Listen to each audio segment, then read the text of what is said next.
उसके बाद उन्होंने आपको मोटिवेट किया कि आप पैरा एथलीट की तरफ बढ़ें? हाँ जी, मेरे हस्बैंड बहुत अच्छे हैं मैम। वो जानते हैं गेम के बारे में, भारत के रहने वाले, शहर के रहने वाले, घूमते फिरते रहते हैं ना, मिस्त्री है तो कहीं भी काम करना होता है तो अच्छी अच्छी बातें उनको आती है। और उन्होंने मेरा हौसला बढ़ाया। शादी टूटने के बाद भी मैम टेंशन में थे, मायके में भी रहे थे। 3 माँ बेटियों का बोझ अपने माँ बाप पे नहीं गिरना चाहती थी।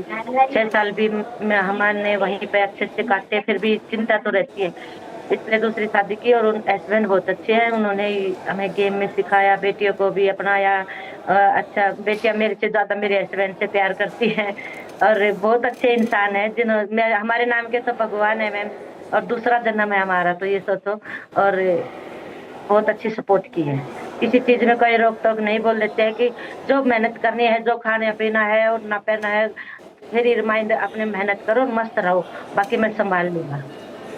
आपकी कहानी ये बताती है कि कैसे आंधी में जब दिया जलता है तो बुझने से पहले की वो जो चिंगारी होती है कि अभी थोड़ी सी और मेहनत बाकी रखें तो ये आंधी एक दिन थमेगी।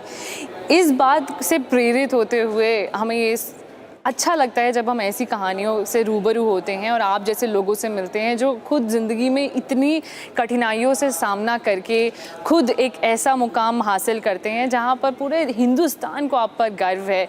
हमें आपके पोलियो के बारे में बताइए, कब आपको डायग्नोज हुआ, कब ये जो एक प्रॉब्लम, एक चैलेंज आपकी ज़िंदगी में आया और फिर आपने कैसे डील किया इससे? मैम, जब मैं 2 साल की थी तब मुझे बुखार हुआ था, बहुत तेज बुखार हो गया था। और गांव में जो डॉक्टर होते हैं ना, पहले तो जब 1988 की बात है, गांव में वैसे डॉक्टर होते हैं ना जो झोला छाप वाले जी। तो तेज बुखार, राइट पैर में उन्होंने इंजेक्शन लगाया था, तब मेरा पैर खराब हो गया था। उस टाइम पोलियो हुआ था मैंने। जी, और अभी आपने आगे क्या सोचा है? अब एशियन गेम्स होगा नेक्स्ट टारगेट, या आप आगे के लिए मेहनत करेंगी? एशियन भी है मैम, वर्ल्ड चैंपियन भी है, ओलंपिक भी है, नेक्स्ट कॉमनवेल्थ इंडिया में भी है। कोशिश रहेगी 2036 में इंडिया के ओलंपिक में भी तब तक उम्र ज्यादा बड़ी हो जाएगी तो मैं पार्टिसिपेट करने की भी कोशिश करूंगी। 4, 5 भी आगे तो भी समझूंगी कि इस उम्र में ये मेरा मेडल ही है। तो अच्छी मेहनत, अभी तो स्टार्टिंग हुई है मेडल आने की, और अच्छा आगे और अच्छा करेंगे। बिल्कुल शर्मिला जी, और हमारी आपके साथ बहुत बहुत शुभकामनाएं, और आप ऐसे ही और मेडल जीतती रहिए ताकि हम जैसे लोग आपसे रूबरू होने का मौका हमें मिलता रहे। बहुत बहुत शुक्रिया शर्मिला जी, रिपब्लिक से बात करने के लिए।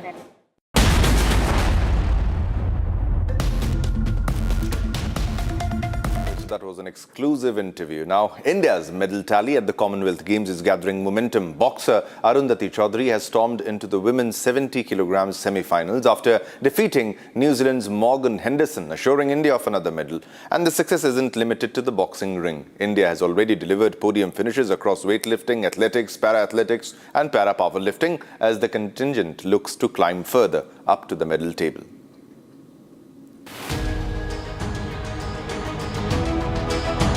Another medal assured for India at the Commonwealth Games after boxer Arundhati Chaudhary is through to the women's 70 kg semi-finals. The Indian boxer defeated New Zealand's Morgan Henderson to seal her place in the last 4 and guarantee a podium finish. बहुत अच्छा लग रहा है। Specially मैं मेरी जीत को मेरे छोटे भाई को डेडिकेट करना चाहूँगी, और आज आसान तो नहीं था बट अच्छा रिजल्ट आया। हाँ बिल्कुल, यहाँ पे आए तो इसीलिए है कि गोल्ड लेना है, ये तो बस एक सीढ़ी थी। मेहनत इतनी करी है ना, हार्डवर्क बहुत था, तो पता था कि जो भी बाउट में जाऊंगी खेलने जीत के जरूर आऊंगी। The semi-final berth assures Arundhati a medal, but for Indian boxer, the target remains the top of the podium.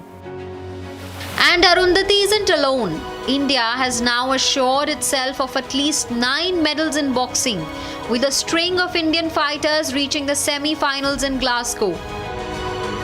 Away from the ring too, India's athletes have been adding to the medal haul, from weightlifting and para-powerlifting to athletics and para-athletics.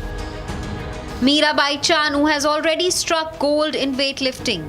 completing a hat-trick of Commonwealth Games titles, while Sharmila Dhankar won gold in the women's F57 shot put. Gulveer Singh then scripted history with silver in the men's 10,000 meters, becoming the first Indian to win a Commonwealth Games medal in the event. Harjinder Kaur added another silver in weightlifting, taking India's tally to 12 medals, with more already assured from the boxing ring. And India's boxers are now looking to turn those assured podium finishes into gold. Arundhati's coach Kim Anand Belwal says the team is fully prepared for the remaining bouts and is looking to upgrade the color of the medals. अभी semifinals हैं, एक bought हमारी और है, अभी अब mains की शुरू होने वाली हैं, 2-3 बाउट हैं, कोशिश करेंगे सारे के सारे आज जीते, होप सारे मेडल आए हमारे। तो मेडल का रंग बदलना रह गया है। यस ऑफ कोर्स, वही है एम, सारे के सारे हम तो ट्राई करेंगे गोल्ड मेडल आए हमारे। और फाइट काफी टफ थी, आने वाली फाइटें भी काफी टफ होने जा रही हैं। हाँ ऑफ कोर्स, हम पूरी तैयारी से हैं और अपोनेंट भी टफ है, उसको इजी नहीं ले सकते हम लोग, अच्छा मुकाबला है, बहुत बड़ा मुकाबला। From the boxing ring to the athletics track and the weightlifting platform, India's Commonwealth Games campaign is gathering pace. And with Arundhati already assured of a podium finish, the next target is clear: upgrade the medal and bring home gold.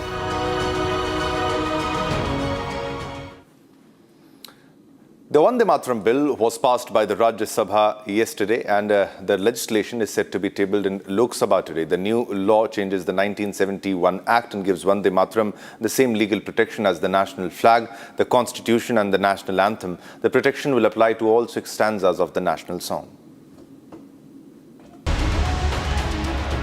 Parliament is set for a major showdown today as the Vande Mataram bill hits the Lok Sabha.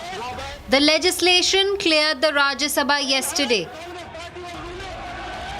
BJP MP Dinesh Sharma backed the move, saying no one will be allowed to insult the national song anymore.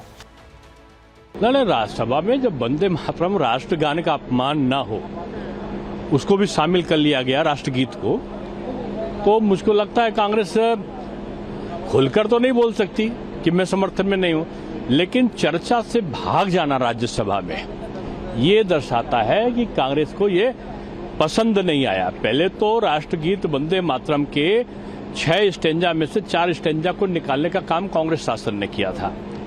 अब जब उसको जोड़ा गया और उसके अपमान का दंडनीय अपराध होगा ये कहा गया और उस पर चर्चा शुरू हुई, तो ये शर्म की बात है कि कांग्रेस का एक भी व्यक्ति बोलने नहीं आया। तो ये एक जनता के सामने सारा कुछ है कि जब राज्यसभा में बोलने से कतरा रहे हैं तो ये उसका सम्मान कितना करेंगे। This bill gives national song the same legal protection as the national anthem under the Prevention of Insults to National Honour Act 1971. It becomes an offence to intentionally stop or prevent someone from singing Vande Mataram. Anyone who deliberately creates a disturbance during the singing of Vande Mataram can be punished. Meanwhile, AIMIM spokesperson Waris Pathan maintained that singing Vande Mataram cannot be forced. देखिए, मैं तो पहले भी कहा था, आज भी बोल रहा हूँ कि हम वंदे मातरम का आदर करते हैं, सम्मान करते हैं, लेकिन उसको मैंडेटरी आप नहीं कर सकते क्योंकि उसमें कुछ ऐसी पंक्तियाँ हैं जो एक मुसलमान को बोलने के लिए वो शिर्क हो जाता है। ये मुसलमान सिर्फ अल्लाह की वंदना करता है और सुप्रीम कोर्ट का उसमें साफ तौर से कहना है, मार्च 2026 का आप देख लीजिए, सुप्रीम कोर्ट ने कहा नेशनल एंथम और नेशनल फ्लैग जो है वो बिल्कुल मैंडेटरी है। उसका तो आदर सम्मान दिलो जान से करते हैं ना। जब हमारा नेशनल एंथम पढ़ा जाता, राष्ट्रगान, हम दिल छाती खोल के पढ़ते, इतना हम अपने आप को प्राउड फील करते हैं, प्राउड भारतीय मुसलमान हम अपने आप को फील करते हैं। तिरंगा तो हमारी आन बान शान, उसको 10 बार सैल्यूट करते हैं। सुप्रीम कोर्ट ने आर्टिकल 51 ऑफ द कॉन्स्टिट्यूशन का भी बताया उसके। This is a national song, Vande Mataram जो नेशनल सॉन्ग है, आप इसको जबरन मैंडेटरी करके किसी के ऊपर नहीं थोप सकते। The debate now shifts to the Lok Sabha as political lines remain sharply drawn over the bill. All right, viewers, it's time to slip into a short commercial break, but don't go anywhere because we have a lot more lined up coming up after the break. After the Lok Sabha passed the anti-paper leak bill, it now moves to the Rajya Sabha for voting today.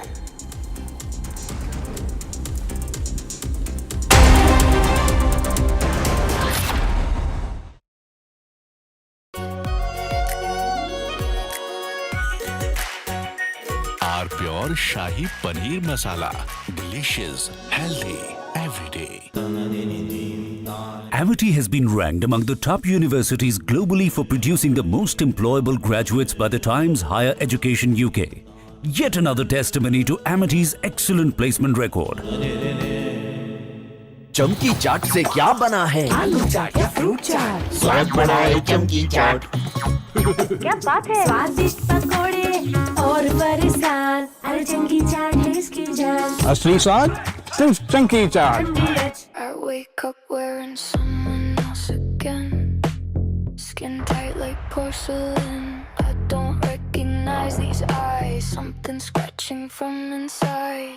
Don't let it slip. I'm losing control. I don't wanna be safe anymore. Underneath there's a fire they can't keep. No more faces. Finding myself. That's my moment of Sarah. थोड़े में ज्यादा स्वाद ये तो है इसकी खास बात। वाओ मामा क्या स्वाद है? अरे मेरे राजा मसाला।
地震発生直後 RKK 報道フロアでは大きな横揺れが。天井の看板、机の上のパソコンも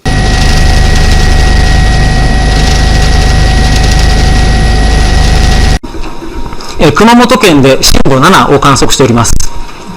揺れの強かった地域につきましては家の倒壊や土砂災害の危険があります。また今後の地震や雨に十分注意して危険な場所に立ち入らないようにお願いいたします。今回浅い地震で地震の発生場所が浅いですので地震がたくさん発生しております。このこともありまして今後の地震や雨に十分注意していただいて危険な場所に立ち入らないようにお願いいたします。津波警報等の発表状況です。先ほども申し上げましたが有明八代海に津波注意報を発表しております。地震の検知時刻16時27分頃、地震の発生時刻も同じ16時27分頃となっております。地震の規模を示すマグニチュードですが 7.1、 速報値の段階ですが 7.1 となっております。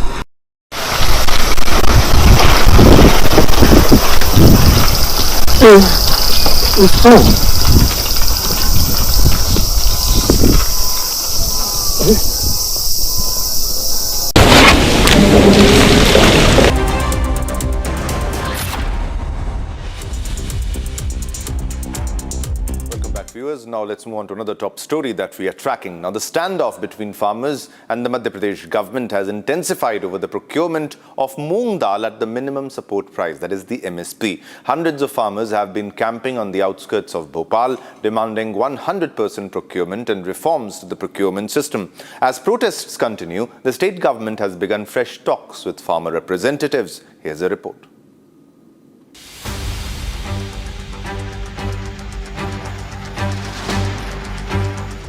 Farmers in Madhya Pradesh have intensified their agitation over moong procurement, with hundreds continuing their sit-in on the outskirts of Bhopal. Under the banner of the Samyukta Kisan Morcha, protesters are demanding that the government procure the entire moong crop at the minimum support price instead of limiting procurement. The protest began as the Kisan Kranti Padyatra from Narmadapuram before reaching Bhopal, where farmers were stopped by police and have been camping on the highway ever since. Madhya Pradesh के किसान आज तीसरे दिन सड़कों पर हैं और किसानों की साफ तौर पर मांग ये है कि मूंग दाल की जो खरीदी है वो 100% सरकार करे। इसको लेकर आज तीसरा दिन है। किसान सीएम हाउस की तरफ बढ़े। हालांकि यहाँ की तस्वीर आप देखिए, बस और डंपर लगाकर किसानों को रोका गया। ये तस्वीर आप देख रहे हैं, यहाँ पर किसानों को, चूंकि ये बाणगंगा चौराहा है, इससे महज 1 किलोमीटर दूरी पर सीएम हाउस है, यहाँ पर किसानों को रोका गया। इससे पहले की तस्वीर आपको दिखाते हैं कि मंत्रालय में चूंकि सीएम मोहन यादव ने 4 मंत्रियों की एक कमेटी बनाई थी, जिनके साथ किसानों के एक डेलीगेशन की बैठक हुई, जिसमें मंत्री राकेश सिंह, मंत्री विश्वास सारंग, कृष्णा गौर और एंदल सिंह कंसाना, ये सभी शामिल थे। इनके साथ बैठक हुई जिसमें कई मांगें किसानों की मान ली गई हैं, लेकिन इसके बाद भी कुछ किसान जो हैं यहाँ पर सीएम हाउस की तरफ कूच करना चाहते हैं। Amid the ongoing protest, a high-level meeting has now begun at the Mantralaya in Bhopal, with farmer representatives and the ministerial committee constituted by the state government. Agriculture Minister Aidal Singh Kansana, along with other senior Agriculture Department officials, are holding discussions with farmer leaders in an effort to break the deadlock. While the government says it has sought higher procurement limits from the centre, protesting farmers have made it clear they will continue their agitation until concrete assurances are given on the demands. All right, viewers, it's time to slip into a short commercial break, but don't go anywhere because we have a lot more lined up for you coming up after the break. Ladies and gentlemen, Meta responds to IT Ministry over PM's content being removed and says that additional oversight will be in place in future.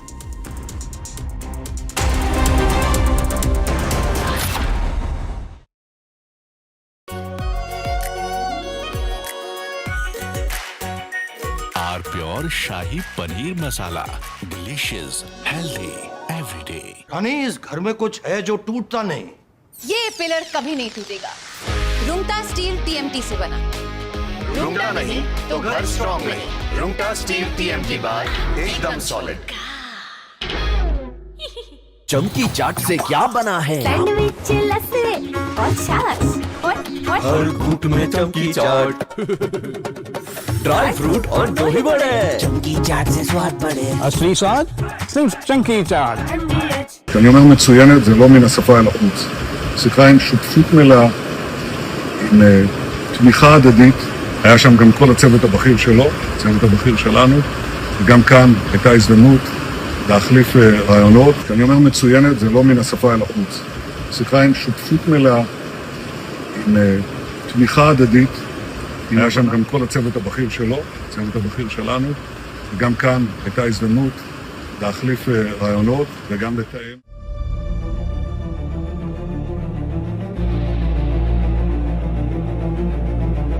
סיימתי עכשיו פגישה מצוינת עם הנשיא טראמפ. כשאני אומר מצוינת זה לא מן השפה אל החוץ. שיחה עם שותפות מלאה, עם תמיכה הדדית, עם הבנה על היעד המשותף להבטיח שלאיראן לא יהיה נשק גרעיני וגם יעדים אחרים. אחת השיחות הטובות ביותר שקיימתי עם נשיא ארצות הברית, ידידנו דונלד טראמפ. היה שם גם כל הצוות הבכיר שלו, הצוות הבכיר שלנו, וגם כאן הייתה הזדמנות להחליף רעיונות וגם לתאם תאומים שהם חשובים לביטחון ולעתיד של מדינת ישראל. It was a truly monumental moment in Senate. And of course, he was also a great champion of the United States Supreme Court. His impassioned defense of a wonderful person, a great gentleman, Justice Kavanaugh, ended a disgraceful attack on this very good man and gave us one of the greatest moments the Senate has ever seen. It was a truly monumental moment in Senate history. I believe it was Lindsay's perhaps finest hour. Destroyed their military. They want to meet, and we're meeting. We'll see what happens. There's a chance we could make a deal. And nobody tells me what we should be selling or not. Turkey's been a tremendous ally for me. Now, look, Turkey's been a great ally for me. You know, I think he's done a very good job. Did a good job with Syria. He's a friend of mine, and nobody tells me what we should be selling or not. Turkey's been a tremendous ally for me. It was up to Turkey. Turkey's not a big fan of Israel. You know that, right? And not a big fan of Bibi. But they've been great for me. Turkey has been great. Very powerful country, by the way. Tremendous military. Very big military. Very powerful military. Has a lot of great equipment.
地震発生直後 RKK 報道フロアでは大きな横揺れが天井の看板机の上のパソコンも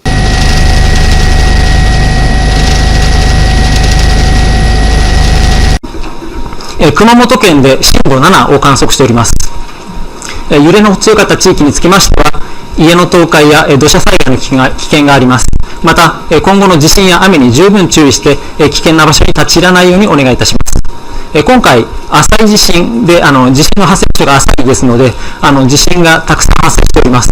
このこともありまして今後の地震や雨に十分注意していただいて危険な場所に立ち入らないようにお願いします。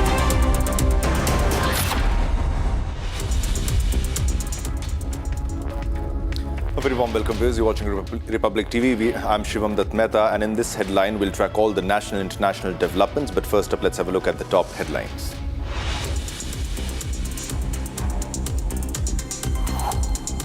After Lok Sabha passed the anti-paper leak bill, it moves to the Rajya Sabha for voting today. Lok Sabha to table Vande Mataram bill today, bill to criminalize insults to national song. Over 40 civilians killed in POK during heavy crackdown. Protest wave reaches Islamabad. Boxer Arundhati Chaudhary advances to semi-finals. India assured of another medal in Commonwealth Games. Meta responds to IT Ministry over PM's content, says additional oversight will be in place.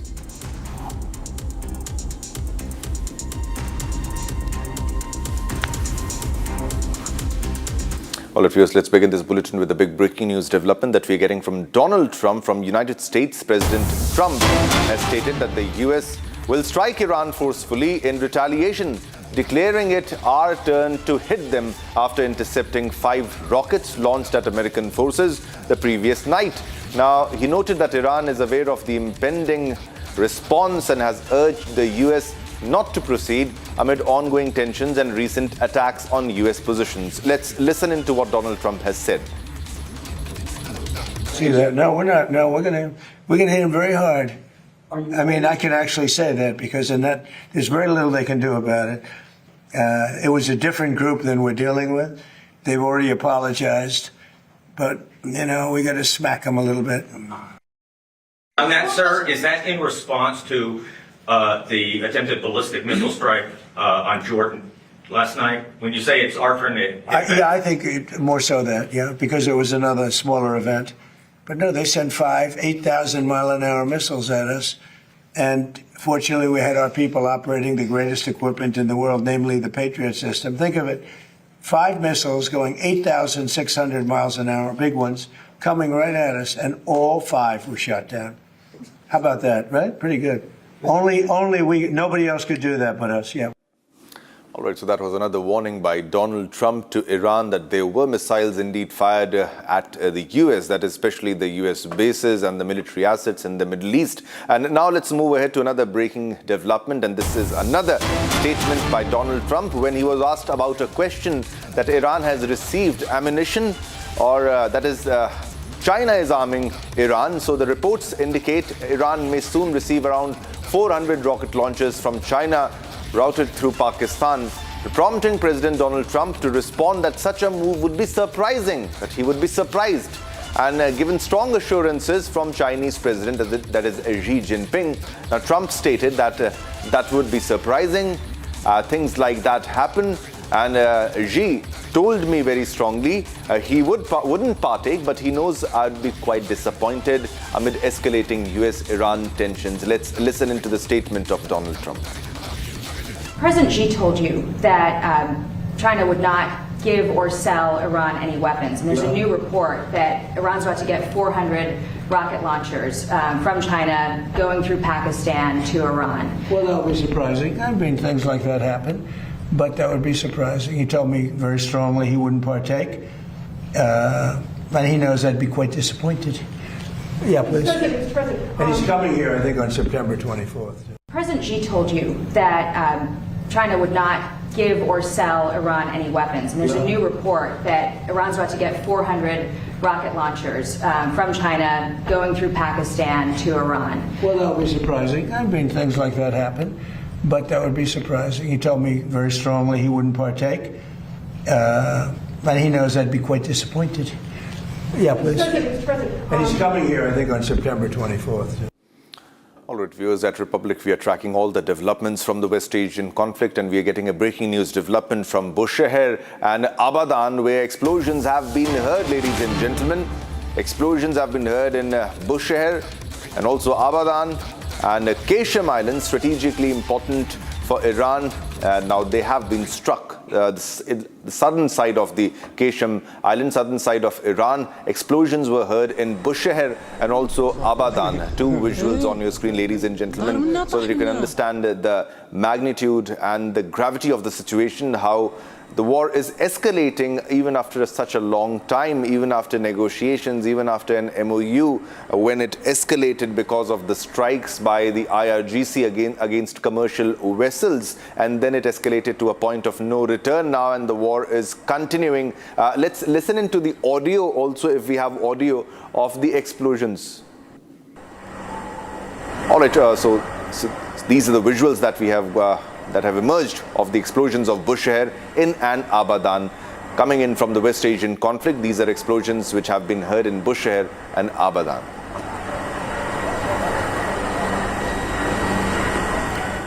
All right, viewers, let's move ahead to another big breaking news development that we are getting. We have another footage which has emerged, a visual which has surfaced of American HIMARS rocket artillery launching surface-to-surface missiles at Iranian targets from the US base in Kuwait. So, US has strategic bases in the entire Middle Eastern region, and these are the visuals of the HIMARS rocket launcher system, rocket artillery launching system. And this is HIMARS in action. This is the footage of American HIMARS rocket artillery system in action, launching the surface-to-surface missiles at Iranian targets from the US base in Kuwait. So the West Asian conflict is escalating, and it has reached to a point of no return, but it's also getting difficult for the US to continue the war, because the war is getting quite expensive for the United States. And you can see the HIMARS action on your television screen, and these are the latest set of visuals that have emerged, the latest set of visuals that have emerged from the West Asian conflict, and this has been fired from Kuwait.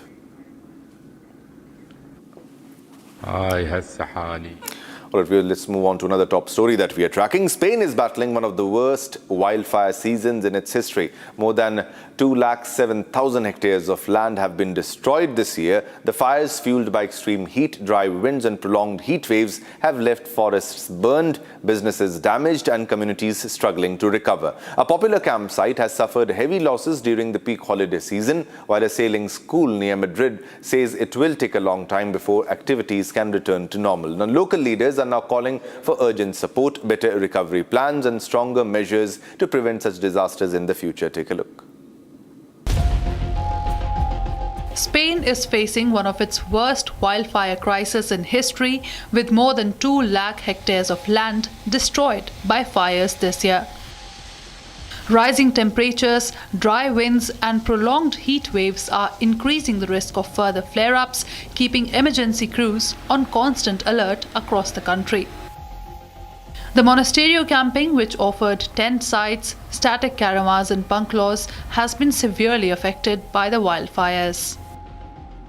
Económicamente es una ruina, y más en la época que es, entonces estás en plena temporada alta, te queda un mes y medio de pleno apogeo, entonces ya no solamente que pierdas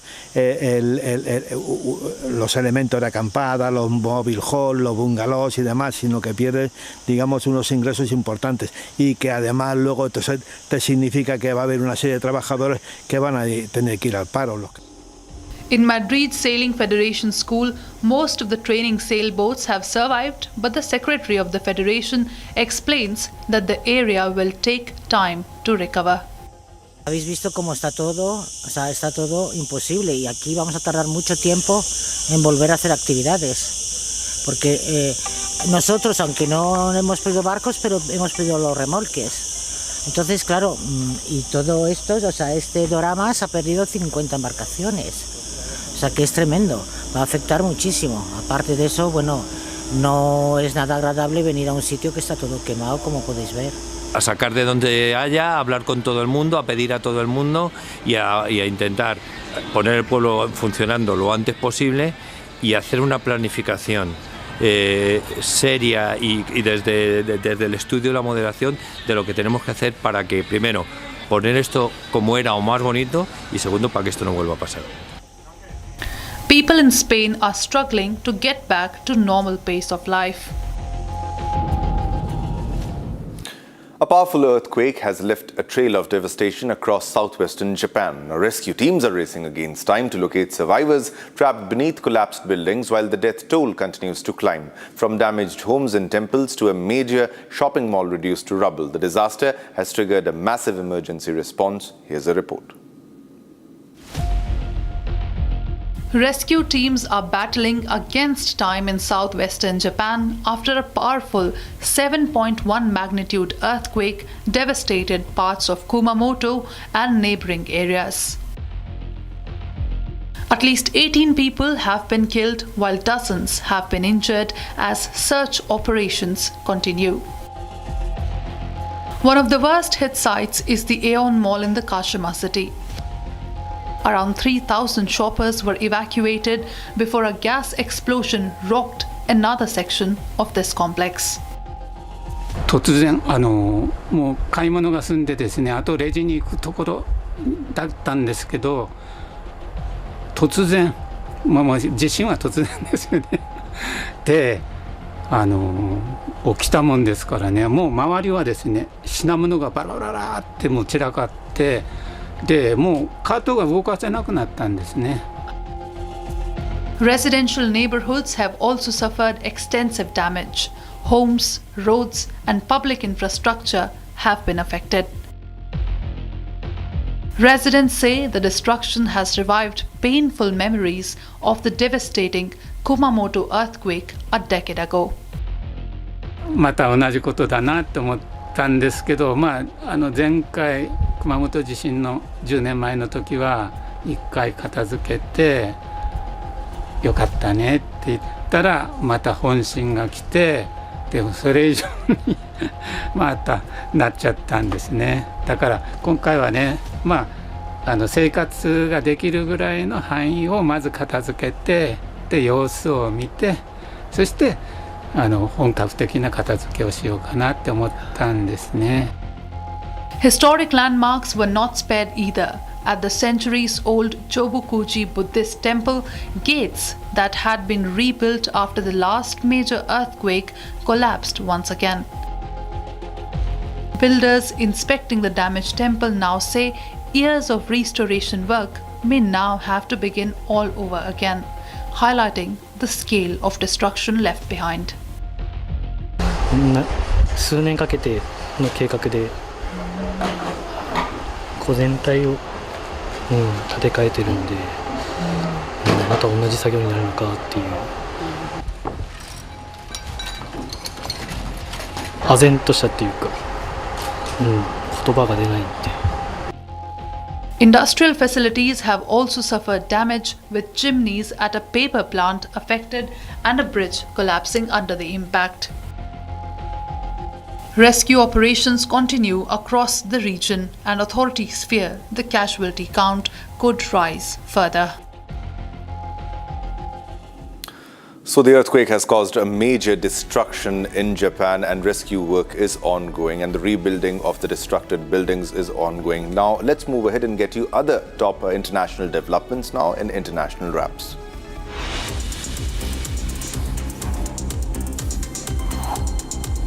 French firefighters are battling one of the country's largest wildfires spreading across forests west of Bordeaux. The blaze has burned an area 4 times the size of Paris, with temperatures crossing 38 degrees Celsius, making firefighting efforts more difficult. Around 2.2 lakh people have been forced to leave their homes as authorities struggled to contain the flames. Officials said the situation remained stable overnight, but rising temperatures and strong winds triggered fresh flare-ups. Now, France's Interior Minister Laurent said major fires in the Landes and Loire regions have been brought under control, leaving Gironde as the biggest remaining wildfire challenge. Investigators suspect the fire may have started due to contractors working near a high-voltage power line using a brush-cutting machine. Buildings and vehicles were damaged after US and Saudi forces carried out strikes against Tehran-backed militias in Iraq. The Popular Mobilization Forces, a coalition of mainly Shia armed groups under Iraq's military command, said at least 20 fighters were killed and 32 others injured in the overnight strikes. The US military said American and Saudi fighter jets targeted logistics and weapons facilities in eastern Iraq following alleged drone attacks on Saudi Arabia. The strikes came as Iran launched a barrage of missiles at American forces in the Middle East. Saudi Arabia said it does not seek escalation, but warned it would respond to any aggression. Ukrainian President Volodymyr Zelensky met Polish Prime Minister Donald Tusk to discuss defense cooperation and bilateral issues. Zelensky said talks focused on protecting Ukrainian cities and communities from Russian attacks, along with historical dialogue between the two nations. The meeting came shortly after Zelensky's visit to Washington, where he held discussions with US President Donald Trump, seeking greater support for Ukraine. Greece is battling multiple wildfires, with the most serious blaze reported on the Aegean island of Paros. Now, authorities ordered evacuations in around 10 areas as flames spread across the island. Nearly 90 firefighters, along with water-dropping aircraft and helicopters, are engaged in operations to control the fire. Reinforcements have been sent from Athens to assist local teams. The fires come as several European countries, including France and Spain, face extreme heat and dry conditions. According to the EU's Copernicus Climate Service, Europe is the fastest warming continent, with temperatures rising at more than twice the global average.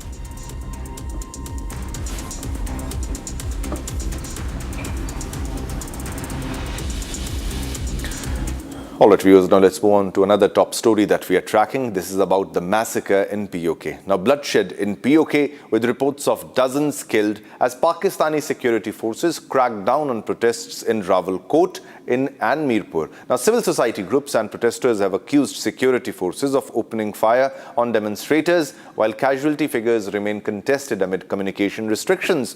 Now, the Jammu Kashmir Human Rights Observatory has sought urgent international intervention as anger against the crackdown spreads across the region. Unending slaughter by the Pakistan army and blood on the streets of POK as a weeks-long protest movement witnesses another deadly escalation.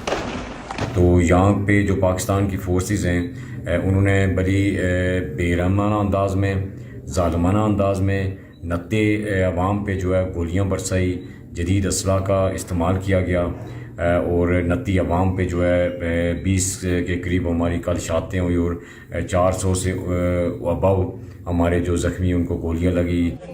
Reports from Rawalakot and Mirpur say more than 40 have been killed in firing by the Pakistani forces over the past 2 days. Even children have not been spared. Protest leaders have accused Pakistani forces of opening indiscriminate fire on civilians taking part in the movement. In Rawalakot alone, eyewitnesses linked to the protest movement initially claimed at least 14 people were killed and nearly 24 injured in firing by the Pakistani forces. शहर इनकलाब रावलाकोट में हम लोग D चौक में मौजूद हैं। जो जालिम फोर्सेस हैं इनकी तरफ से लगातार निहत्ती अवाम पे फायरिंग जारी है, स्ट्रेट फायर है, टारगेट किलिंग है। कभी यहाँ पे कोई बंदा गिर जाता है, कभी कोई गिर जाता है, कभी किसी को कहाँ पे गोली लगती है, कभी कहाँ पे, तो कोई पता नहीं होता कि हम में से किस किस को ये टारगेट करके शहीद कर दें। दूसरी तरफ अगर देखा जाए तो इनकी बर्बरियत कहाँ तक पहुँच चुकी है, खुराक और मेडिसन ये चीज़ें तो इन्होंने बंद की हैं। इन्होंने कंप्लीट ब्लैकआउट आज 3 दिनों से रावलाकोट को किया हुआ है यहाँ पे। The Jammu Kashmir Human Rights Observatory has raised alarm over the crackdown, documenting allegations of killings, mass injuries, detentions and missing persons across the region. इस वक्त जी मैं रावलाकोट में हूँ। ये मैसेज बड़ी मुश्किल से आप तक पहुँचा रहा हूँ। यहाँ पर टारगेट किलिंग स्टार्ट है, लोगों का कत्लेआम किया जा रहा है, बहुत सारे लोगों को शहीद किया जा रहा है। ये मेरा मैसेज, शॉर्ट सा मैसेज अगर आप तक पहुँचता है, कोई पता नहीं इसके बाद मैं मैसेज आप तक पहुंचा सकूंगा नहीं पहुंचा सकूंगा। हम में से कौन बचता है कौन नहीं बचता, हमें मौत का डर नहीं है, हम शहादत के तलबगार हैं। लेकिन जो हालात यहाँ पर बन रहे हैं उसमें ये लग रहा है कि ये हमारे मासूमों का, पुरअमन लोगों का खून बहाएंगे। तो जितने भी लोग ओवरसीज़ देख रहे हैं उनसे गुजारिश ये की जाती है, भाई जहाँ पर भी आप हैं, रोड्स पर निकल जाएं, मुख्तलिफ जगहों पे धरने दें, इंटरनेशनल कम्युनिटी में हमारी आवाज़ को बुलंद करें। हालात बहुत ज़्यादा ख़राब हो चुके हैं। यहाँ की बिजली बंद है, यहाँ पे खुराक का सिस्टम बंद कर दिया गया है, सब कुछ मुकम्मल तौर पे बंद कर दिया गया है ताकि यहाँ के लोग बुनियादी सहूलतों से भी महरूम हो जाएं। The latest violence comes amid a prolonged agitation led by the Joint Awami Action Committee, with protesters raising political and economic demands and challenging the Pakistani administration. Pakistan, however, has turned a blind eye and has even attempted to put the blame on those protesting. The violence is receiving global backlash as demands for accountability grow louder. Casualties are mounting, and the big question: for how long the Munir-ordered slaughter of Kashmiris in the Pakistan-occupied Kashmir continue?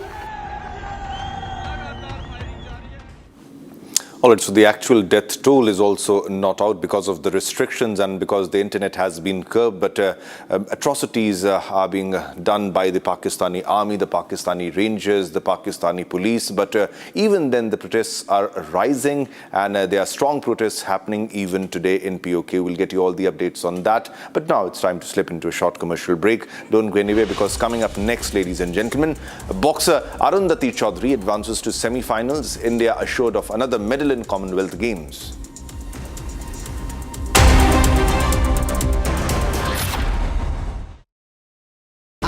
Pure सूजी pasta उबालो मिलाओ और खाओ 8 minute में तैयार। क्या taste है सबका राजा प्योर मसाला।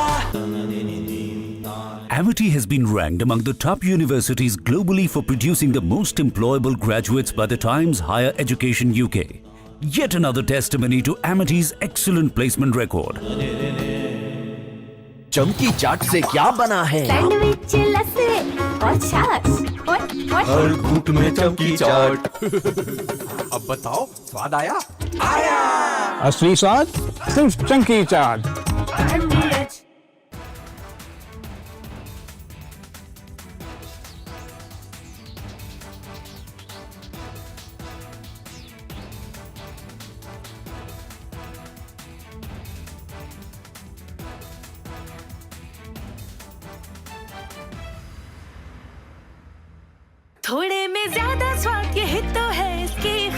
वाह वाह मामा क्या स्वाद है अरे मेरे राजा सबका राजा और pure masala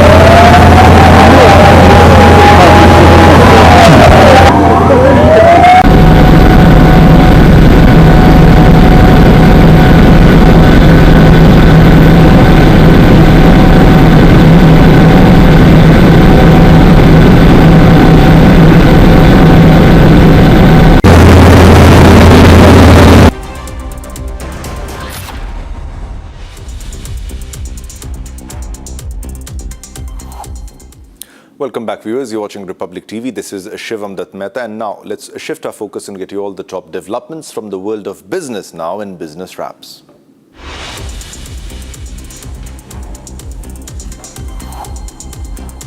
Apple has briefly crossed the $5 trillion market capitalization mark for the first time, becoming only the second company after Nvidia to achieve the milestone. The iPhone maker's shares touched a record high, pushing its market value above $5 trillion during trading before settling slightly lower. Apple has gained from strong product demand and a strategy of avoiding massive artificial intelligence infrastructure spending compared to other big tech companies. The company's stock has risen around 25% this year, outperforming several major technology rivals.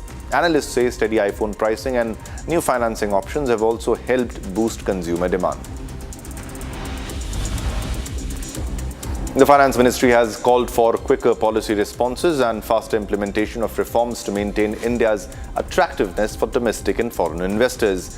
In its monthly economic review for July, the ministry said India has remained resilient despite global challenges, but warned that continued growth will require policy agility and timely execution.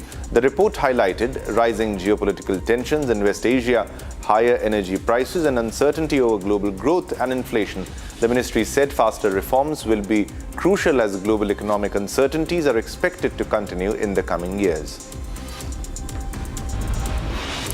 Shares of major copper companies including Hindalco Industries, Vedanta and Hindustan Copper gained in Wednesday's trade amid expectations of a sharp rise in global copper demand. The demand for the key industrial metal is expected to nearly triple by 2030, driven by growth in renewable energy, electric vehicles, power transmission, construction and manufacturing sectors. Refined copper demand is projected to rise to around 3 to 3.3 million tons by 2030 from the current 1.2 million tons. On the back of these demand expectations, Vedanta and Hindalco shares climbed up to 2%, while Hindustan Copper gained over 1%. And NCR's real estate sector is entering a new phase where execution capability is emerging as the key differentiator for developers. Industry experts say traditional advantages such as land access, strong relationships, and capital availability are becoming increasingly institutionalized, with investors now demanding greater transparency, governance and accountability. Institutional capital is moving towards platforms with proven execution capabilities rather than just individual project opportunities. Experts believe the new decade of real estate growth will be shaped by disciplined capital allocation, consistent delivery, and the ability to manage risks across market cycles.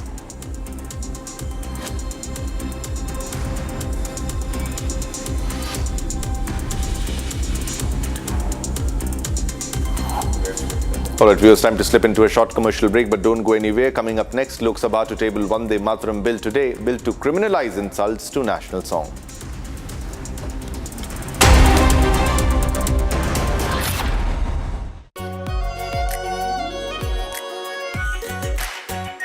Our pure Shahi Paneer Masala. Delicious, healthy, every day. I wake up wearing someone else again. Skin tight like porcelain. I don't recognize these eyes. Something scratching from inside. Don't let it slip. I'm losing control. I don't wanna be safe anymore.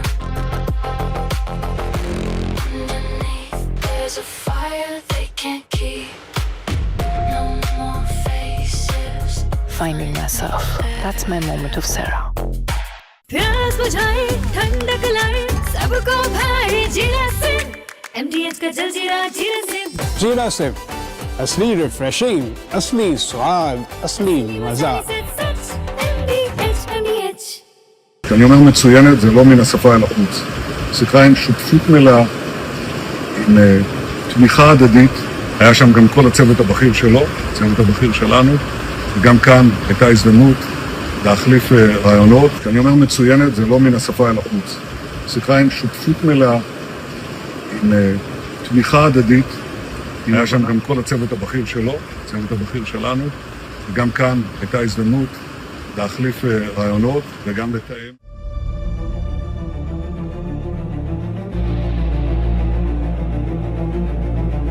סיימתי עכשיו פגישה מצוינת עם הנשיא טראמפ. כשאני אומר מצוינת זה לא מן השפה אל החוץ. שיחה עם שותפות מלאה, עם תמיכה הדדית, עם הבנה על היעד המשותף להבטיח שלאיראן לא יהיה נשק גרעיני וגם יעדים אחרים. אחת השיחות הטובות ביותר שקיימתי עם נשיא ארצות הברית, ידידנו דונלד טראמפ. היה שם גם כל הצוות הבכיר שלו, הצוות הבכיר שלנו, וגם כאן הייתה הזדמנות להחליף רעיונות וגם לתאם תאומים שהם חשובים לביטחון ולעתיד של מדינת ישראל. It was a truly monumental moment in Senate. And of course, he was also a great champion of the United States Supreme. From Asia's largest news headquarters, setting the agenda for Bharat.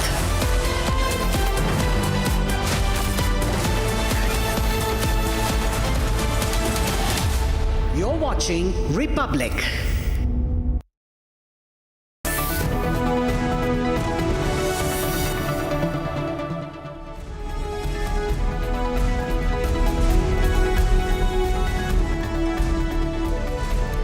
Hello and a very good morning. You're watching live this morning on Republic TV. My name is Nayan Shukla. The Lok Sabha has passed the anti-paper league bill with stricter penalties and after a heated debate that took place in the Lok Sabha. In fact, now the bill will move forward and go to the Rajya Sabha. We're tracking news by the hour, but first up, the headlines.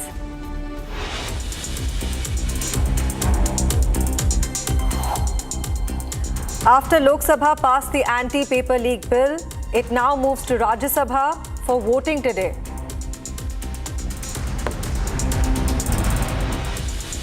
Lok Sabha to table Vande Mataram bill today, bill to criminalize insults to national song.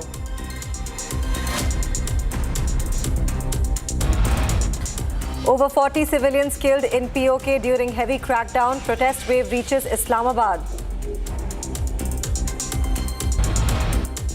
Boxer Arundhati Chaudhary advances to semi-finals. India assured of another medal in Commonwealth Games. Meta responds to IT Ministry over PM's content, says additional oversight will be in place.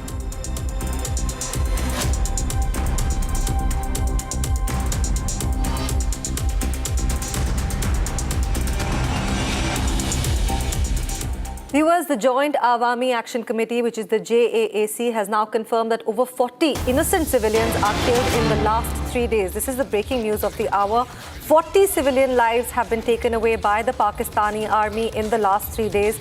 This is the long march to Muzaffarabad, which has been taken from Rawalakot to Muzaffarabad. JAAC is saying that the Pakistani forces are firing on peaceful protesters, and they have stated that 80% of the people of POK have rejected the elections. Now, there's an election that is, of course, going to be should be taking place, but 80% of the POK has rejected the election. In fact, 90% of the people in POK are one with the Joint Awami Action Committee. They've added that the Pakistani military regime does not want talks, but only bullets and brutality against civilians. So on your television screen are visuals from the firing that took place, and so far 40 lives have been taken. But unfortunately, there's no one to listen to the plight of these civilians. 40 civilians were killed by the Pakistani army in the last 3 days.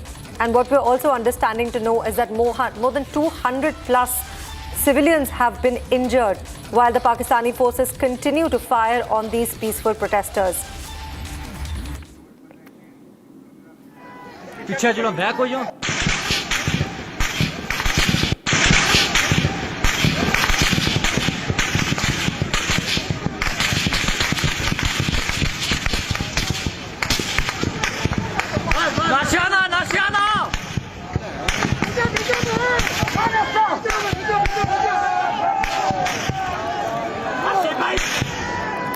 पीछे चलो back हो जाओ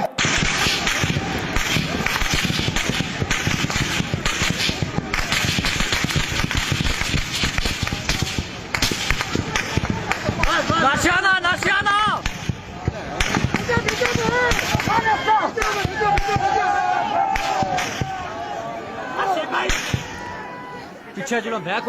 Viewers, these are the civilians who are undertaking a long march from Rawalakot to Muzaffarabad. These are common civilians from the Pakistani-administered Kashmir who are fighting for their rights, basic rights, and also for almost now 3 days, 40 casualties have been reported so far. Let's listen in. बदतरीन जारियत की गई Pakistani forces की जानिब से, Pakistani government की जानिब से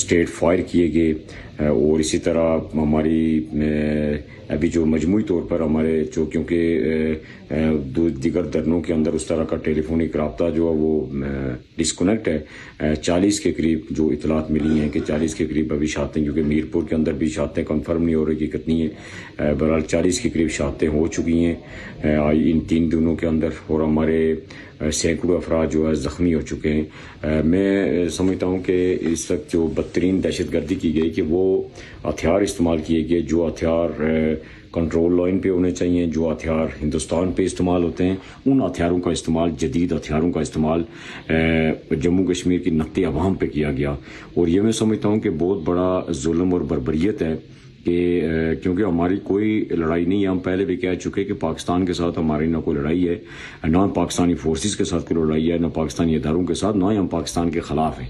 हम अपने बेसिक राइट्स के लिए स्ट्रगल कर रहे हैं। हम तालीम, इलाज, सेहत, अपने इंफ्रास्ट्रक्चर, अपनी जो बुनियादी ज़रूरियात हैं, अपना जो हक़ मलकियत है, हक़ हुक्मरानी है, उसके लिए हम पीसफुली स्ट्रगल कर रहे हैं। हमारा किसी से कोई लेना देना नहीं है। The current government and the current establishment doesn't want any talk. They just talk with the bullets, with the brutality, and killing the innocent youth of the people of Jammu and Kashmir. Not in Direk, not in only Rawalakot, but across the AJK, in Mirpur, in Rawalakot, in Baloch, in Muzaffarabad. Everywhere the internet has been shut down again, and they propagate that they are conducting the elections. But what we have seen in these elections, the pro-Pakistani parties came here when they came here, they are allowed to campaign for the election. But on the other side, the people of Jammu and Kashmir, around 80%, have just rejected this political process because this is not a political process. The process should be peaceful. The process should be deliberately allowed everybody. On the other side, the Jammu and Kashmir Joint Awami Action Committee declared as terrorist, where the 90% people are with Jammu and Kashmir Joint Awami Action Committee. We are shifting our focus where Republic TV reveals the striking indifference of the global media regarding the dreadful killings occurring on the Pakistani-occupied Kashmir. In recent weeks, unarmed civilians, demonstrators of Rawalakot and Muzaffarabad have been ruthlessly shot by Pakistani security personnel. Here's a full report by our editor-in-chief, Arnab Goswami. Take a look at it. Ladies and gentlemen, big story tonight, which has got ignored in terms of the media attention on CJP, is that on the 27th and 28th of July, the day before and yesterday, after 51 days of peaceful sit-ins in Rawalakot, the Joint Awami Action Committee resumed its long march towards Muzaffarabad and POK. So there is chaos in POK right now. I have always believed it's a matter of time before they break away and they come back like they've always been. They're an integral part of the country. We need to make POK, practically and totally and irretrievably once again with us, which will happen. But what did the Pakistani security forces do? Today they are carrying out a genocide. The plight of the people in Kashmir that Mirwais Umar Farooq does not have the courage to talk about. He's a coward. Omar Abdullah also will not talk about what the Pakistanis are doing, what the ISI is doing to Kashmiris in POK. Neither will Mehbooba Mufti, of course, she's on the payroll, so I'm pretty sure, I suspect, of the ISI. Now, ladies and gentlemen, I'll show you 5 visuals which you need to see about what Pakistan is doing to the Kashmiris. They should keep their mouth shut and not talk about Kashmiris anymore because they carry out the genocide of Kashmiris. First visual is the massacre on the streets of POK. Hear this. Open firing on innocent people. Visual 2 right now. A crowd of people engulfed in smoke due to rampant shooting by the Pakistani Rangers. Hundreds have been massacred in POK. We pray for the people of POK, for the brave people of POK who we know are longing to be back in their homeland of Bharat. We wait for the day this mass genocide stops. The Congress party should talk about it. And even the Tukre gang, CJP, ladies and gentlemen, Abhijit Dipke, a firm believer of the Tukre gang, the Tukre CJP should also maybe talk about it since they have decided to become a political party. Visual 3 tonight, so that nobody says, Arnab, you're not showing proof. Pakistani Rangers openly firing at a crowd of people as the crowd disperses amidst the shelling. And visual 4 is actually quite heartrending. An injured man being taken to an emergency ward, ladies and gentlemen. Blood is visible in his foot after he was injured in the violence. Bloodshed all over POK. My dear viewers of Republic, in the present context here in India, as we have all now realized, the CJP is with Greta Thunberg, foreign forces. The Pakistanis are also supporting the CJP, and a lot of support from Pakistani handles for the CJP. I want to tell the CJP, your alignment with the Tukre gang is clear. But why don't you talk about what's happening in Kashmir, since you're gratefully accepting support from all members of the Tukre gang, of which you are also a member, by the way. Ladies and gentlemen, I want you to hear 2 of first-hand views of the people and what they are talking about the brutality by the Pakistani army. इन ज़ालिमों को शर्म नहीं आती इस road पे जहाँ पे खून ही खून है गोलियां मार रहे हैं हमारे भाइयों को क्या तमाशा है ये आप हमारे पैसों पे पलते हैं ये गोलियां हमारे टैक्स के पैसे से खरीदते हमें मार रहे हो ज़ालिमों ये क्या कर रहे हो इंटरनेशनल मीडिया भाई सारी दुनिया ह्यूमन राइट ऑर्गेनाइजेशन कहाँ मर गए हैं आप सब लोग Countless people in my Rawalakot have been murdered. Countless of my brothers, countless of my fathers have been killed in Rawalakot, and the world is staying silent. No one is speaking up for Kashmir. We never thought a day like this would come. We never thought we would have to see this day where our roads would be filled with our people's blood. Our soil is going to be covered with our people's blood. कोई हया कर लो जितनी international media देख रही है please हमारा साथ दें हम पूरा मन लोग गए हैं बेशुमार लाशें बेशुमार जख्मी भाई उठा के हमारे कंधे थक गए हैं एक भाई ने आके अपना ऐसे रुमाल भाई निचोड़ा तो उसके अंदर से जो चीज़ निकली ना वो कश्मीरियों का लहू था भाई साहब कश्मीरियों का लहू था ये हालात हैं यहाँ पे बहुत बुरी है सबको मारी जा रही लगातार इतने तक 3 बंदूकें हेडशॉट की इन्होंने किया Dear viewers of Republic, we are now hearing that 10,000 people have been killed in the last few days. This is among the worst genocides in the world. And yet, America is quiet, Trump is quiet. Most importantly, the Tukre gang in India is quiet. The Congress party is quiet. Mirwais Umar Farooq is quiet. Omar Abdullah is quiet. We've said that POK is an integral part of India. But this is the time to speak up and say more than that.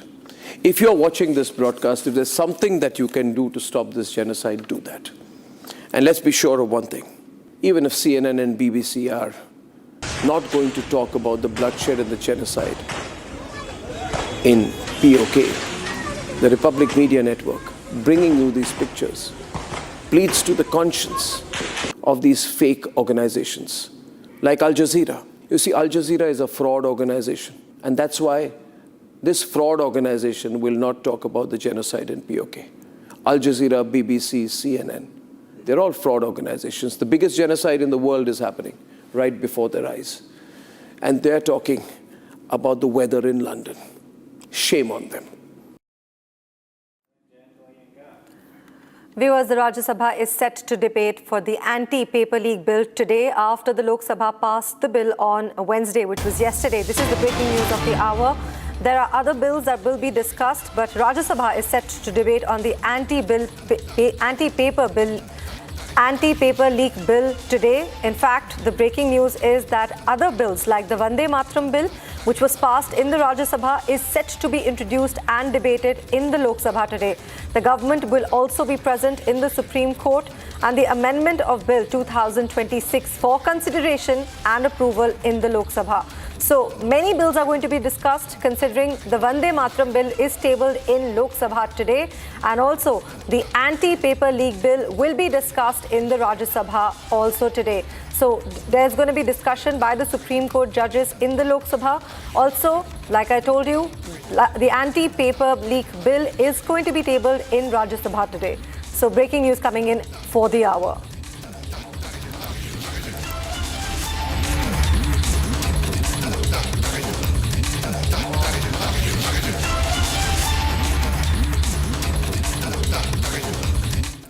Viewers, 2 weeks after Republic's investigation into the foreign funding and alleged misuse of the FCRA registered organization, the Foreign Contribution Regulation Amendment Bill is expected to be tabled in the Parliament next week.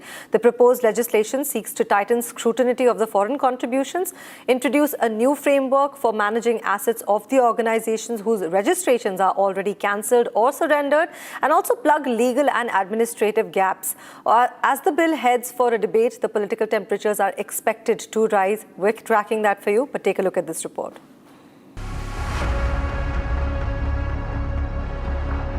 Two weeks after Republic's investigation into foreign funding, the Foreign Contribution Regulation Amendment Bill is now expected to be tabled in Parliament next week. The proposed legislation is among the key bills lined up for discussion during the monsoon session. The bill is expected to be tabled after repeated hurdles due to the CJP protest. The bill proposes a new framework for managing foreign contributions and assets of organizations whose FCRA registrations are cancelled, surrendered, or cease to exist.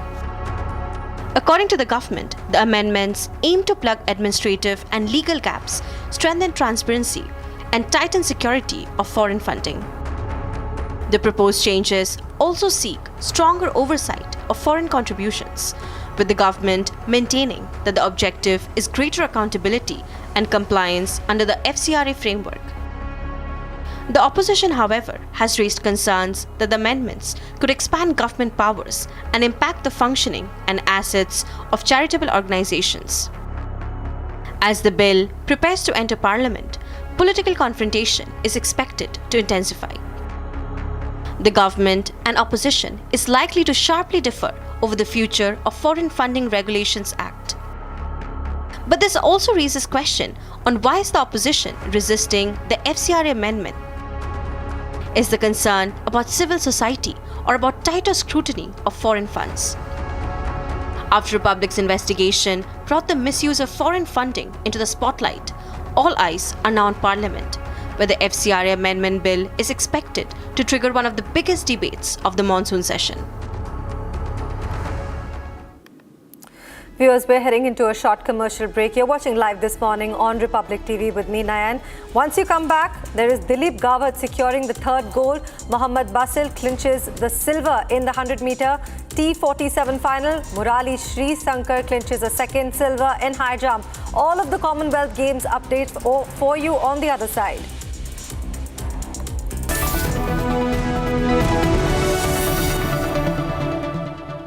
Pure सूजी pasta उबालो मिलाओ और खाओ 8 minute में तैयार क्या taste है सबका राजा pure masala Amity has been ranked among the top universities globally for producing the most employable graduates by the Times Higher Education UK. Yet another testimony to Amity's excellent placement record. प्यास बुझाए ठंडक लाए सबको भाई जीरा से MDH का जलजीरा जीरा से जीरा से असली रिफ्रेशिंग, असली स्वाद, असली मजा। MDH जब तक लाजवाब न बन जाए उसे नहीं इत्मीनान है, तभी तो रिचमंड बनना नहीं आसान है। थोड़े में ज्यादा स्वाद यही तो है इसकी खास बात। वाओ मामा क्या स्वाद है, अरे मेरे राजा सबका राजा pure masala.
震発生直後 RKK 報道フロアでは大きな横揺れが。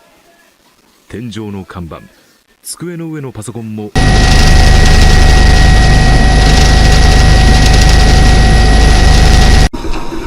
熊本県で震度7を観測しております。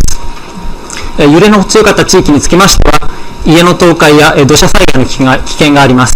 また、今後の地震や雨に。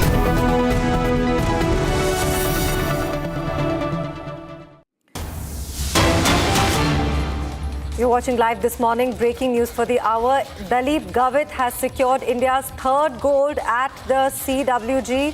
It is an overly joyed moment for India and another productive day by adding 3 more medals, including a gold and 2 silver to its ally. Dilip Gavit has secured India's third gold at CWG. He ran in a 100-meter T47 event and he won India's third gold at the Commonwealth Games. हाँ, पहले start थोड़ा ये slow हो गया, बाद में थोड़ा ये स्पीड होने लगा। अच्छा, और अच्छा करेंगे। मेरे को 100 मीटर दौड़ना था। मैं पहले 400 करता हूँ, 400 मेन इवेंट है मेरा, तो इधर 100 मीटर दौड़ना था, इसलिए मुझे अच्छा लगा रेस। मैं ये पैरा में इधर गोल्ड मेडल लाया, तो हम इंडिया वाले को भी और थोड़ा मेहनत करनी है और हमारे देश का झंडा ऊंचा ले रहना है। It is my first medal, first international medal. I'm so happy. Last year I started para sports. I'm so happy. Before start, I थोड़ा tight हो गया. It is about climate. I ran last month 10:63. That was an Asia record. I'm so disappointed with that time. I have no problem. Viewers, weightlifter Bindya Rani, who also won a bronze in Glasgow's Commonwealth Games in the women's 58 kg weightlifting event, secured India's 5th weightlifting medal. The athlete made a gritty comeback to settle for bronze after 2 unsuccessful clean and jerk attempts. Let's hear what the experience she had and what she spoke to Republic. Take a look.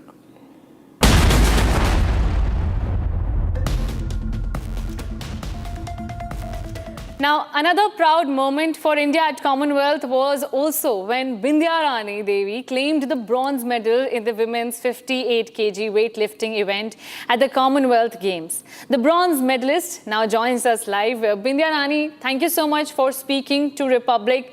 पहले gold, silver और अब bronze.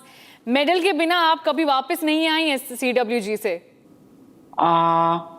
पहली बार Birmingham में मेरा silver आया।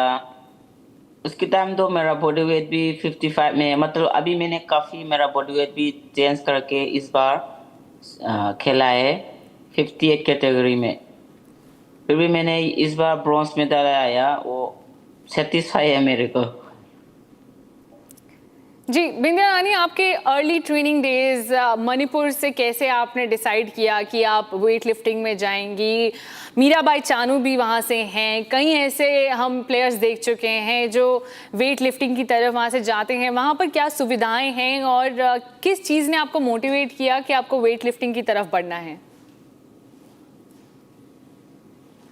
मैं तो 2008 से मैंने स्पोर्ट्स में स्टार्ट किया है, ताइक्वांडो में। तो उसके टाइम में मेरा पापा लोग कुछ गवर्नमेंट जॉब नहीं है, तो वो लोग ने ऐसे दूसरा का घर पे काम करके और खेती करके और टाइम टू टाइम का ऐसे जॉब करके मेरे को कुछ टेंशन नहीं देता मेरा पापा मम्मा लोग ने। मैं जो भी ऐसे स्पोर्ट्स में आपने जो ऐसे सप्लीमेंट वगैरह खाने का हो ना हो, सब कुछ मेरा पापा मम्मा लोग ने मेरे लिए सब कुछ करके आया, अभी भी करे सपोर्ट।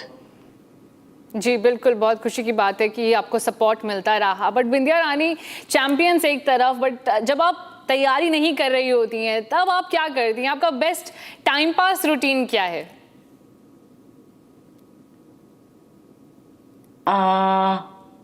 मैं तो सच में बोले तो मैं इतना इंजॉय तो करता है, फिर भी मुझे इतना मैं लोनली रूम में गाना सुन के और ऐसे मूवी देखी वो थोड़ा पसंद है मेरे को स्टे करना रूम पे। मतलब क्योंकि आज थोड़ा बाहर जाने तो दिमाग में मेरा हमेशा आज थोड़ा बाहर जाएगा तो कल थक जाएगा, ट्रेनिंग नहीं कर पाएगा, ऐसे ज़्यादा सोचता है मुझे। Ji, thank you so much, Vindhya, for speaking to Republic. The champions are making India proud, and India is proud of the weightlifters, the Paralympians. Everybody is putting in all the effort. Thank you so much. में सबसे हमारा मणिपुर का एक story है, वो तो song नहीं है, जी स्टोरी है मणिपुर का। ऐसे मणिपुरी स्टोरी वो और महाभारत बहुत सुनता है, और कभी कभार लता मंगेशकर का वो लता मंगेशकर जी कभी इसका सॉन्ग बहुत माइंड रिलैक्स देता है। Thank you so much, Bindya Rani, हमसे जुड़ने के लिए and sharing this lovely experience, and we wish you all the best for your future. The Asian Games is next. Thank you so much for now joining us. Viewers, we're heading into a short commercial break. You're watching live this morning on Republic TV with me, Nayan. Coming up after a short commercial break, Meta responds to IT Ministry over PM's content, says additional oversight will be in place after a short break.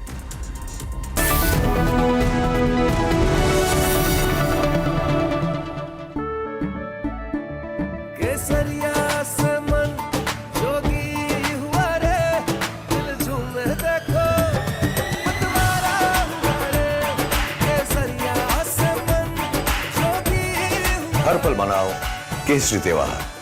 विमल, बोलो जुबान केसरी।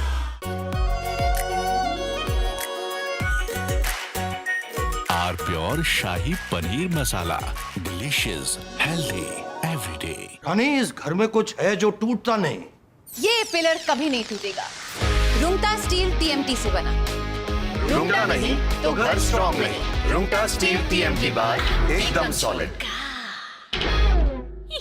चमकी चाट से क्या बना है? Sandwich, लस्सी और छाछ और हर घूंट में चमकी चाट। अब बताओ, स्वाद आया? आया। असली स्वाद सिर्फ चंकी चाट। כשאני אומר מצוינת זה לא מן השפה אל החוץ. שיחה עם שותפות מלאה, עם תמיכה הדדית.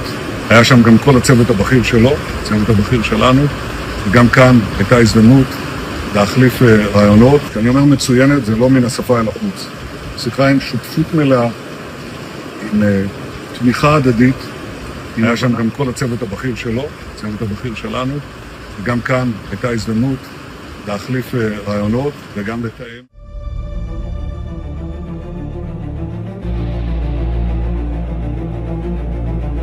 סיימתי עכשיו פגישה מצוינת עם הנשיא טראמפ.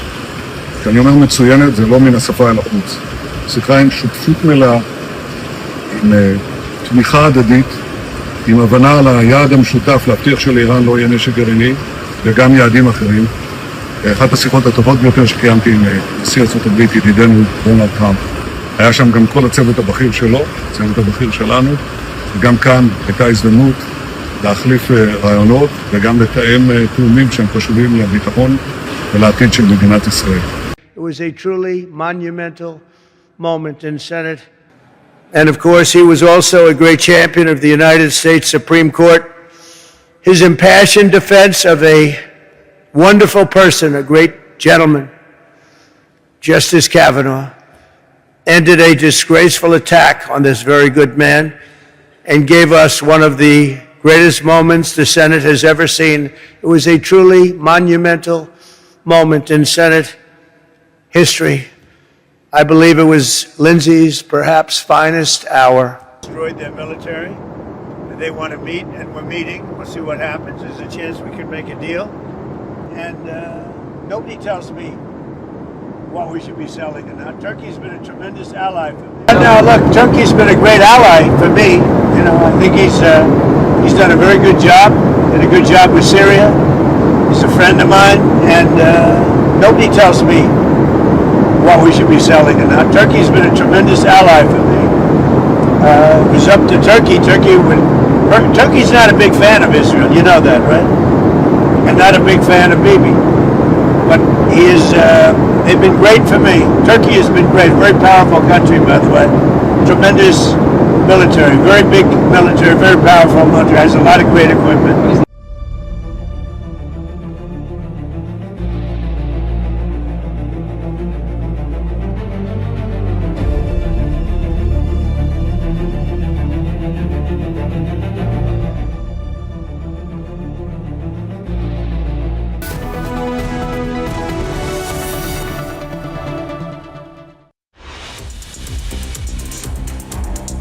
You're watching live this morning. Headlines for the hour. After Lok Sabha passed the anti-paper leak bill, it moves to the Rajya Sabha for voting today. Lok Sabha to table Vande Mataram bill today, bill to criminalize insults to national song. Over 40 civilians killed in POK during heavy crackdown. Protest wave reaches Islamabad.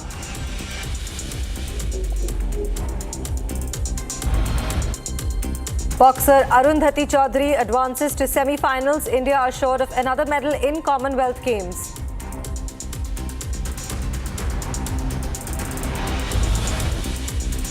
Meta responds to IT Ministry over PM's content, says additional oversight will be in place.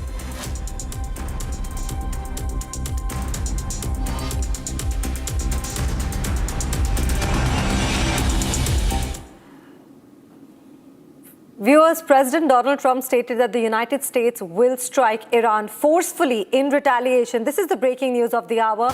It is declared that it is our turn for them to hit. Now, President Trump is stating that the United States will launch a forceful strike against Iran in retaliation. Donald Trump has said, and I quote, "It is our turn to hit them," following an attack on the American forces. Now, according to Donald Trump, the forces have intercepted 5 rockets fired at their positions the previous night.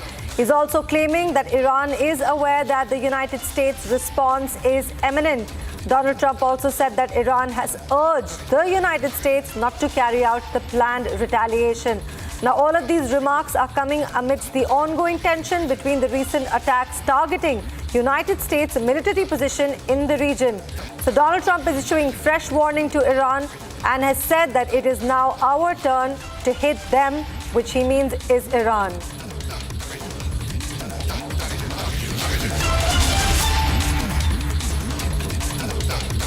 Oh, I don't see that. No, we're not. No, we're gonna hit him very hard. I mean, I can actually say that because in that there's very little they can do about it. It was a different group than we're dealing with. They've already apologized, but you know we got to smack them a little bit. On that, sir, is that in response to the attempted ballistic missile strike on Jordan last night? When you say it's our turn to... I think more so that, yeah, because it was another smaller event. But no, they sent 5 8,000-mile-an-hour missiles at us. And fortunately, we had our people operating the greatest equipment in the world, namely the Patriot system. Think of it, 5 missiles going 8,600 miles an hour, big ones, coming right at us, and all 5 were shot down. How about that, right? Pretty good. Nobody else could do that but us, yeah. Viewers, in continuation with updates on Iran and US, it is reports that are indicating that Iran may soon receive around 400 rocket launchers from China routed through Pakistan. Now, these are reports that are claiming that Iran may soon receive 400 rocket launchers from China, with the shipment allegedly routed through Pakistan. Now, the reported transfer comes as tensions between the United States and Iran are continuing to rise. US President Donald Trump has said he would be surprised if the reports were true. Trump said the Chinese President Xi Jinping has previously given him strong assurances that China would not take part in such actions. Also, Donald Trump added that it would be surprising things like that happen. Xi has told me that very strongly he wouldn't partake, but he knows I'd be quite disappointed. So that's Donald Trump getting a reassurance from Xi Jinping that China would not be participating. But as for now, the reported arms have been transferred, has not independently been confirmed. But these are reports that are claiming that Iran may soon receive around 400 rocket launchers from China. he told you that China would not give or sell Iran any weapons. And there's a new report that Iran's about to get 400 rocket launchers from China going through Pakistan to Iran. Well, that would be surprising. I mean, things like that happen, but that would be surprising. He told me very strongly he wouldn't partake, and he knows I'd be quite disappointed. Yeah, please. And he's coming here, I think, on September 24th. All right, viewers, there is more breaking news coming that explosions are heard in Bushehr and the Aban and also the Qasem Islands in the southern of Iran. This is the other breaking news that we're getting. Explosions have been heard. There are now confirmed news that there has been explosion in Iran's Bushehr, Abadan and the Qasem Islands. These are the heightened regional military tensions that have been reported. Initial reports from Iranian media also exposed that these explosions were heard in the areas. The cause, the target, and the extent of damage is yet to be officially confirmed. But for what we know so far, there have been heavy explosions that have been reported in Bushehr, Abadan, and the Qasem Islands, which is in the southern part of Iran. On your television screen are actually visuals from Bushehr and Abadan. Let's listen in. ايه طار منها طاح منها شو واحد يطير على الثاني منها ايه Viewers, getting more breaking news where footage of the American HIMARS rocket artillery, which has launched surface-to-surface missiles at the Iranian target from the US base in Kuwait, is confirmed. This is the other breaking news that we're getting. The United States has launched attacks using the HIMARS artillery system, which is one of the most advanced systems in the world. And we're going to be showing you footage of the American HIMARS rocket artillery launching a surface-to-surface missile at the Iranian targets from the United States base in Kuwait on your television screen right now.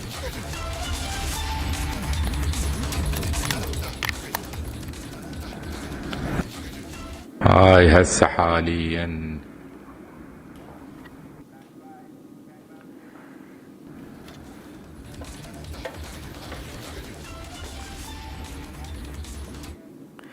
Viewers, in this explosive commentary, retired Major General G.D. Bakshi has delivered a scathing analysis of the ongoing US-Iran conflict. He's revealing how domestic lobbies and military miscalculations have trapped Donald Trump in an unwinnable war. From analyzing Iran's mountainous geography and underground military infrastructure to breaking down tripling American inventory depletion and billion-dollar defense losses.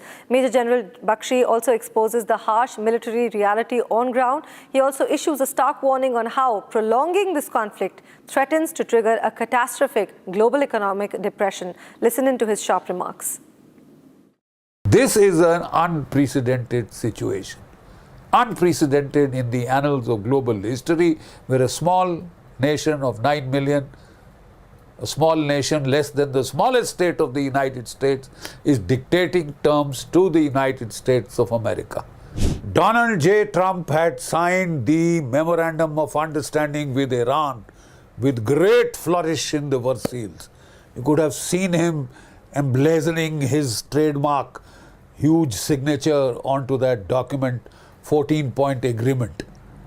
The moment he signed it, there was an outcry in the Zionist, Jewish-controlled media, and the Zionist lobby, the pro-Israel lobby in the United States went hammer and tongs and called it a surrender document.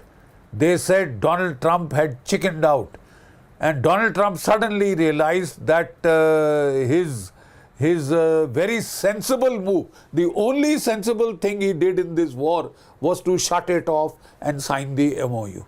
That was the only sane, logical thing he has done in his entire second term, right? And he was pressurized, and within minutes he realized that his popularity was going down, even though he was doing the right thing for once. His popularity graph was plummeting to the bottom, that he was being proven to be a bloody loser.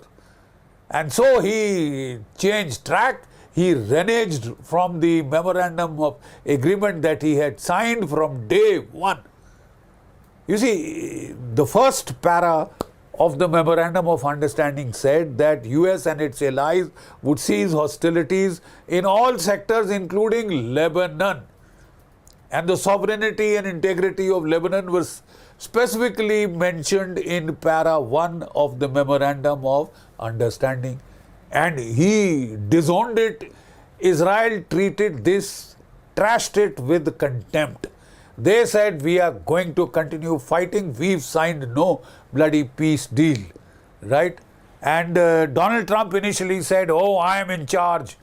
I will get him around. I will show him who's the boss. The whole world saw who the boss was. The boss was not Donald Trump. He was not calling the shots in this war. The boss was Netanyahu. Netanyahu, through the Zionist, Jewish, Israeli lobby in the United States, had tremendous leverage. It was whispered, it was rumored that Epstein was a Mossad agent, and because of him, the leverage that Netanyahu had over Donald Trump was unprecedented.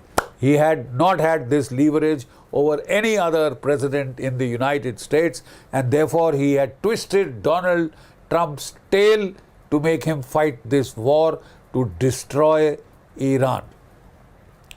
He had talked Donald Trump into attacking. He had told him it would be quick in, quick out victory. It would be like Venezuela, as easy a cakewalk, a walkover, and it would be all over in 48 hours. 48 hours, my foot.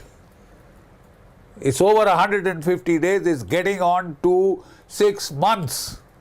It's getting on to 6 months of non-stop war, and the war is still on. And the beauty is that Iran is hitting back hard. The longer the war lasts, the harder he is hitting back. And all Hexet's claims, all Donald Trump's claim, we've destroyed their air force, they destroyed their navy, 90% missiles destroyed, I don't know how many percentage of the drones destroyed. And look at him, Iran is hitting back as hard as possible with their missiles, with their drones. And if anything, the lethality, the accuracy of the strikes, missile and drone strikes, has only increased. Donald Trump tried his second offensive. I don't know who in his military establishment convinced him that give us some time more and we will deliver what we failed to deliver in 40 days, we'll do in 13 days. Simple question, how? We will take back control of the Straits of Hormuz. Simple question, how? How are you going to take back control of the Gulf of Hormuz? Sir, the simple fact is that geography favors Iran. The entire northern coast of the Gulf is Iran's coastline, which is not got sandy shores. It has got cliffs with caves, with tunnels where the missiles can be hidden. He is not only firing from the caves and tunnels on the coastline, he is firing from a 200-kilometer arc which goes inshore. So, from the pattern of bombing of the Americans, it was evident that they were planning to do some military boots on the ground operation. Let me give you one simple fact. When America attacked Iraq in 1991, Gulf War I, how many boots on the ground did they put? 750,000, 7.5 lakh. All right? Iraq is 4 times smaller than Iran. It is flat desert terrain. Iraq is all mountains. Every inch of it is defensible. Zagros, Elburz, coastal ranges. It's one of the most mountainous countries in the world.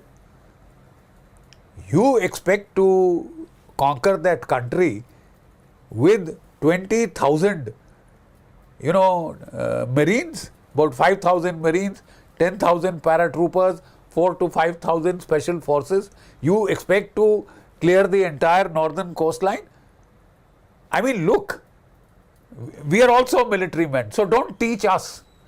We've also spent 37 years in combat areas and the battlefields. It can't be done. Any soldier with an iota of common sense would tell you that you would need 1 million troops to conquer Iran. 1 million troops. Does America have them? No. N-O, no. You can't even, unless you do conscription, America can't raise that army, and it can't raise that overnight, train it and get it ready to fight. Okay?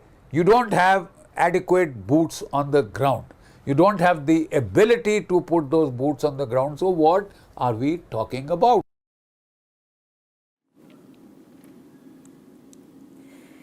Indeed, a very sharp analysis by Major General G.D. Bakshi and his point of view on the whole war. But shifting our focus to German Chancellor Friedrich Merz, who's facing mounting political pressure after the controversial cabinet reshuffle triggered discontent within his own party.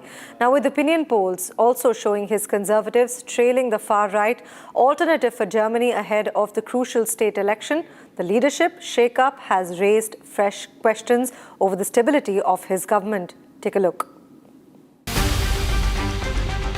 German Chancellor Friedrich Merz is under growing pressure after a cabinet reshuffle sparked criticism within his own conservative alliance.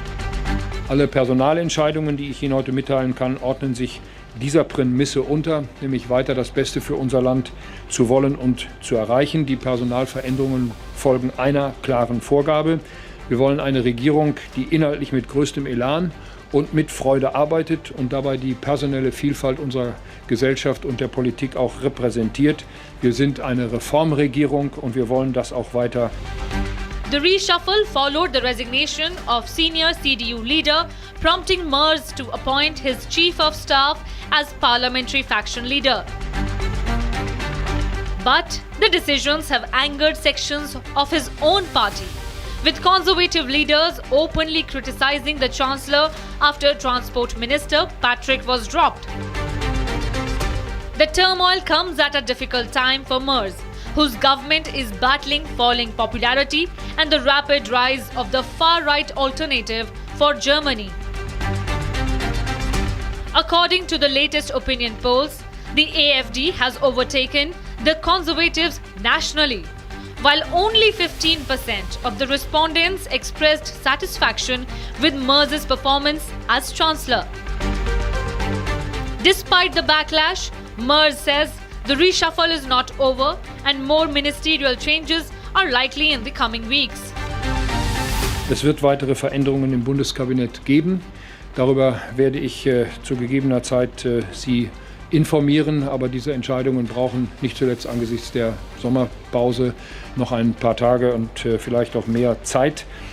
Das entscheide ich aber ohne Zeitdruck und mit der gebotenen Sorgfalt und den Gesprächen, die dazu.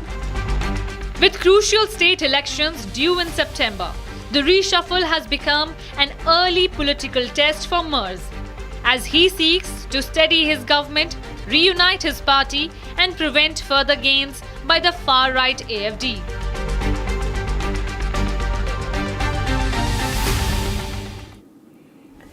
You're watching live this morning on Republic TV. My name is Nan. We're heading into a short commercial break. There's a world of news waiting for you on the other side. Boxer Arundhati Chaudhary advances to semi-finals. India assured of another medal in Commonwealth Games after a short break.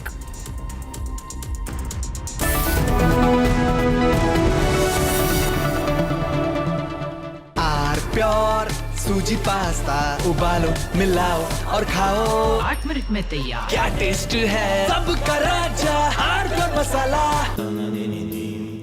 Amity has been ranked among the top universities globally for producing the most employable graduates by the Times Higher Education UK. Yet another testimony to Amity's excellent placement record. चमकी चाट से क्या बना है आलू चाट या fruit चाट स्वाद बढ़ाए चमकी चाट क्या बात है स्वादिष्ट पकोड़े और बरसान अरे चमकी चाट है इसकी जान असली स्वाद सिर्फ चंकी चाट ऑक्टोरोमा मैनुअल वाइंडिंग 4 लोगों के पास है ये कुछ इससे भी अनोखा कमला पसंद सिर्फ एक अनोखा स्वाद कमला पसंद पान मसाला थोड़े में ज्यादा स्वाद ये तो है इसकी खास बात वाओ मामा क्या स्वाद है अरे मेरे राजा राजा और मसाला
All right, viewers, we're getting another breaking news of the hour right now. This is coming from the Federal Reserve, which has held its interest rate steady.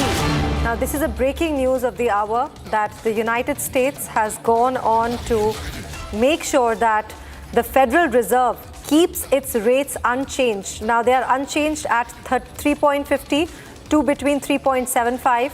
Now, this decision was not unanimous. There were 3 regional federal presidents who wanted to raise the rates instead, but it was actually Kevin Warsh who described the disagreement as a good family fight, meaning that the healthy internal debate, which actually led to not a very unanimous decision. Now, the markets have rather reacted very, very negatively to it. The investors are disappointed. The Dow Jones Industrial Average has fallen more than 1,500 points.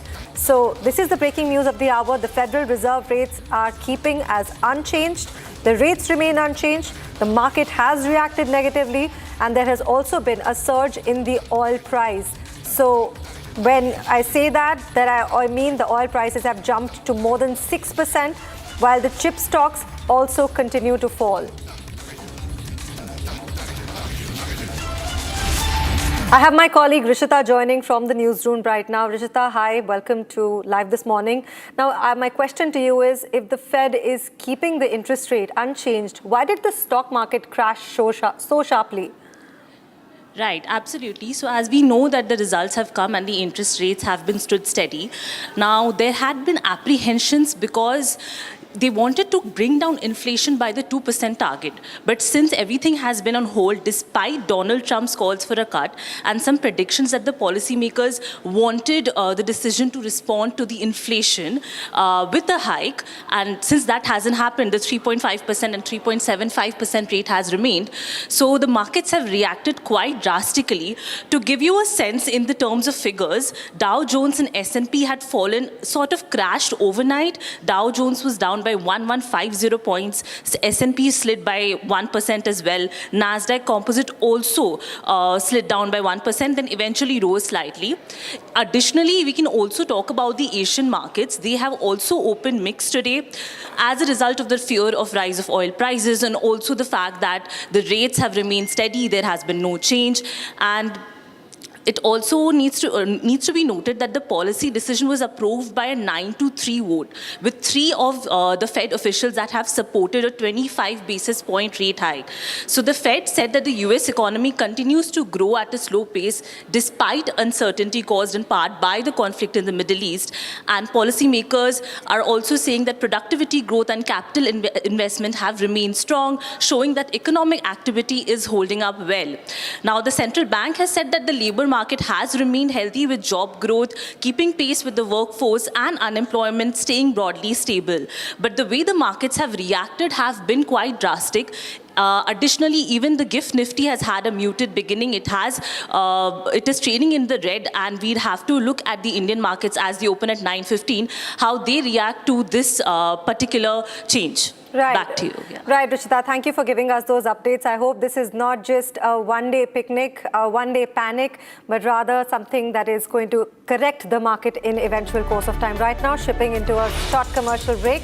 Coming up, Lok Sabha to table Vande Mataram bill today, bill to criminalize insult to the national song.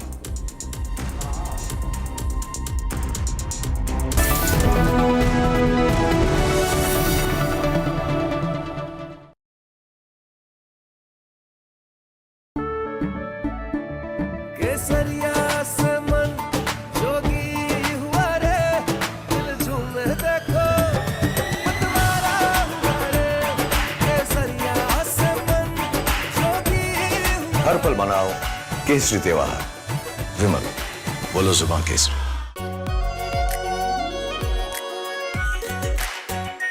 Are pure shahi paneer masala, delicious, healthy everyday. I wake up wearing someone else again, skin tight like porcelain.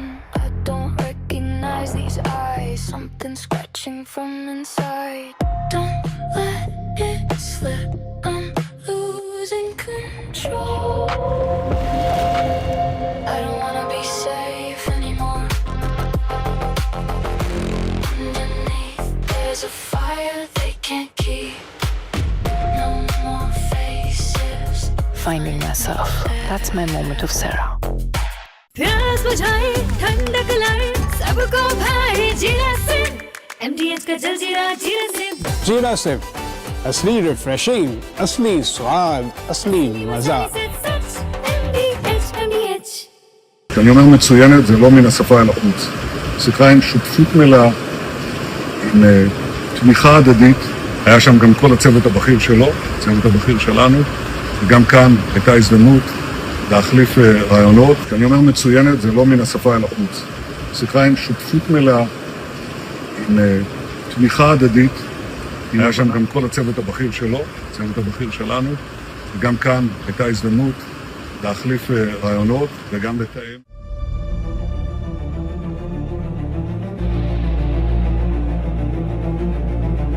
סיימתי עכשיו פגישה מצוינת עם הנשיא טראמפ. כשאני אומר מצוינת זה לא מן השפה אל החוץ.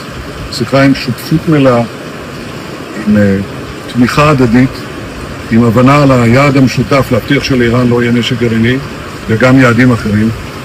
אחת השיחות הטובות ביותר שקיימתי עם נשיא ארצות הברית, ידידנו דונלד טראמפ. היה שם גם כל הצוות הבכיר שלו, הצוות הבכיר שלנו, וגם כאן הייתה הזדמנות להחליף רעיונות וגם לתאם תאומים שהם חשובים לביטחון ולעתיד של מדינת ישראל. It was a truly monumental moment in Senate. And of course, he was also a great champion of the United States Supreme Court. His impassioned defense of a wonderful person, a great gentleman, Justice Kavanaugh, ended a disgraceful attack on this very good man and gave us one of the greatest moments the Senate has ever seen. It was a truly monumental moment in Senate history. I believe it was Lindsey's perhaps finest hour. Destroyed their military. They want to meet, and we're meeting. We'll see what happens. There's a chance we could make a deal. And nobody tells me what we should be selling. And now Turkey's been a tremendous ally for me. Now, look, Turkey's been a great ally for me. You know, I think he's done a very good job. Did a good job with Syria. He's a friend of mine, and nobody tells me what we should be selling. And now Turkey's been a tremendous ally for me. It was up to Turkey. Turkey's not a big fan of Israel. You know that, right? And not a big fan of Bibi. But they've been great for me. Turkey has been great. Very powerful country, by the way. Tremendous military, very big military, very powerful military. Has a lot of great equipment.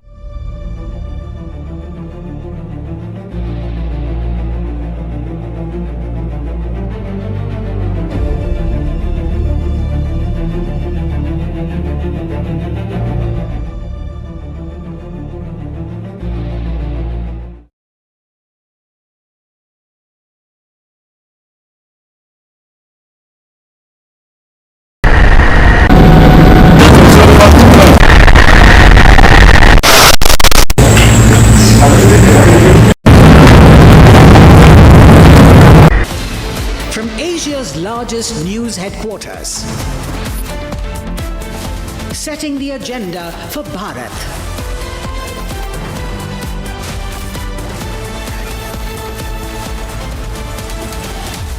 You're watching Republic.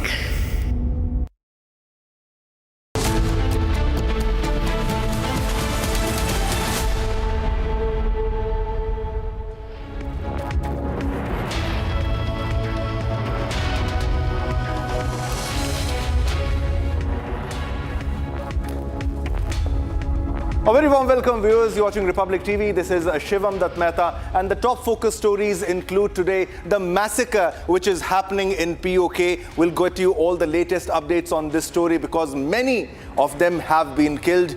Peaceful protesters were shot at. We'll bring you this story. We'll get you all the details of this story. And also, the top story that we are tracking today is the India shining at the Commonwealth Games because we are winning one medal after the other. And the total tally of the medals has also increased, ladies and gentlemen. Now we have the medal tally, which has reached to 15 medals in the Commonwealth Games. And India is shining in the Commonwealth Games. We'll get you all the details of this story too, and a lot more. But first up, let's have a look at the top headlines of the hour.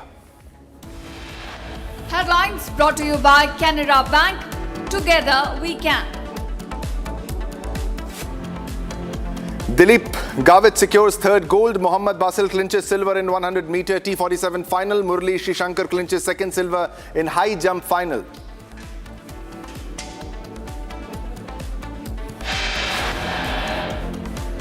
Boxer Arundhati Chaudhary advances to semi-finals. India showed off another medal in Commonwealth Games.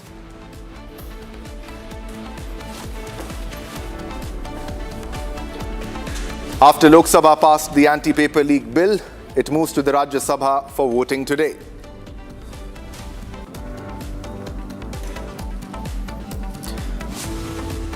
Lok Sabha to table Vande Mataram bill today. Bill to criminalize insults to national song Vande Mataram.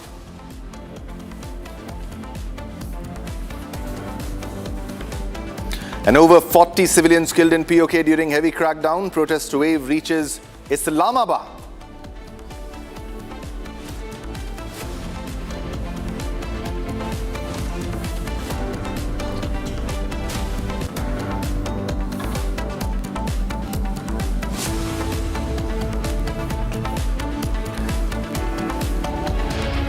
All right, viewers, let's begin with the first top story that we are tracking. The Public Examination Prevention of Unfair Means Amendment Bill, the Anti-Paper Leak Bill 2026, was passed in the Lok Sabha on Wednesday by a voice vote. The Prime Minister Narendra Modi-led government said that the legislation reflects its willingness to strengthen the safeguards against examination malpractice based on past experience. Now the bill now awaits approval in the Rajya Sabha. So it's a crucial day for the bill in Rajya Sabha. It has to be passed in the Rajya Sabha to be made into a law, to be made into an act. This is that's very important because this is the exam reforms bill which will be in Rajya Sabha today.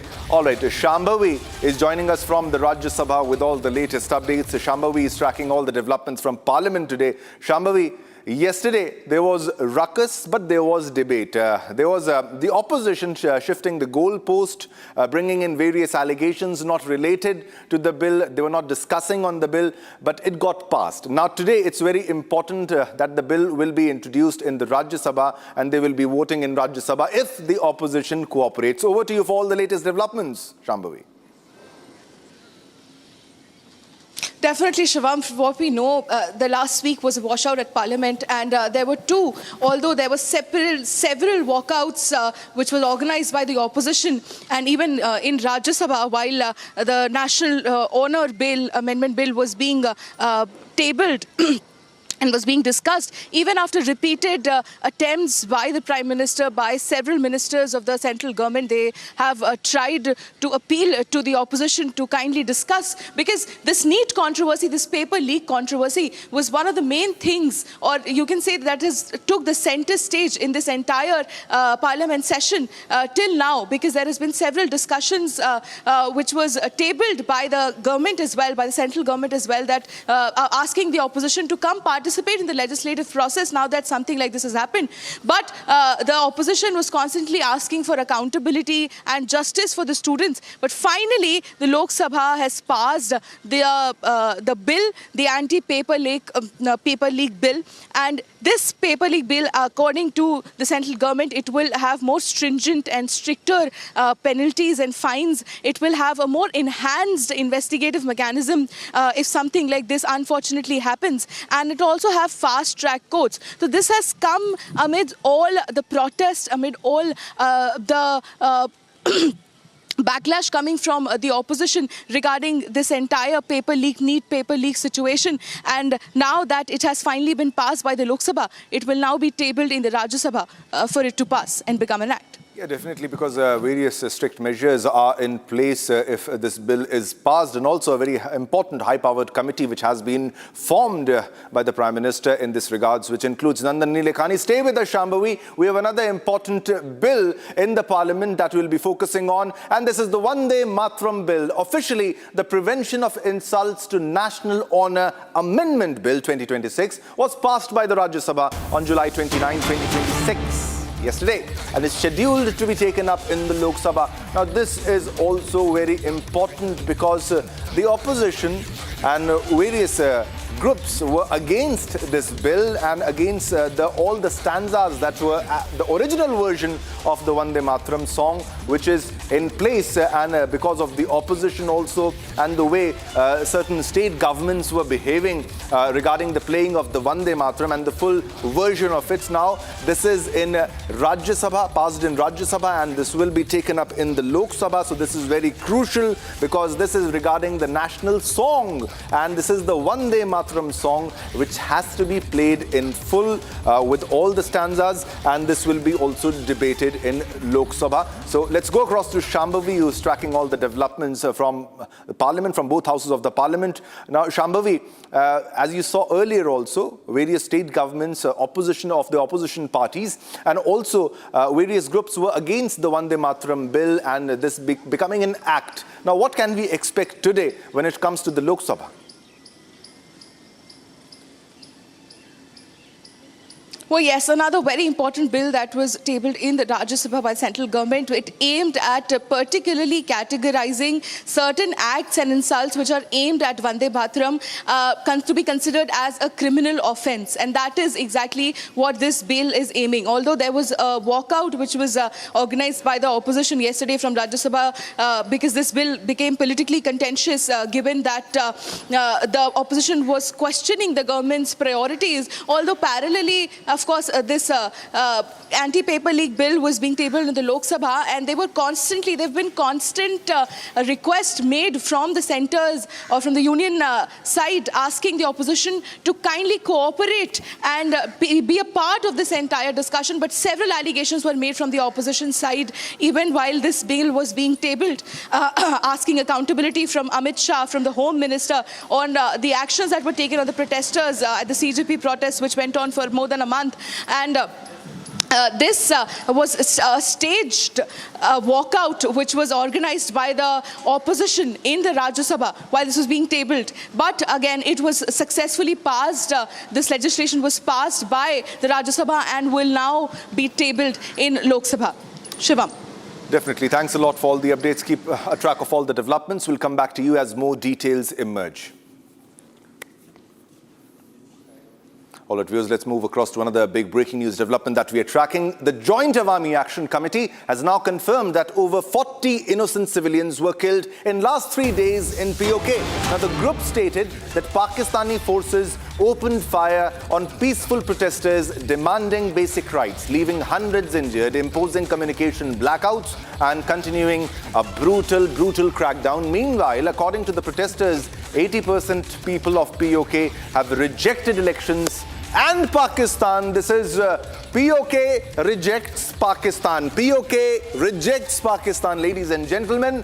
90% of the people in POK are with the Joint Awami Action Committee. They added that Pakistan military regime doesn't want talks but only bullets and brutality against the civilians. So the death toll has risen, ladies and gentlemen. But the brave protesters are facing all odds, are fighting against the brutal terrorist regime of Pakistan, the terrorist army of Pakistan.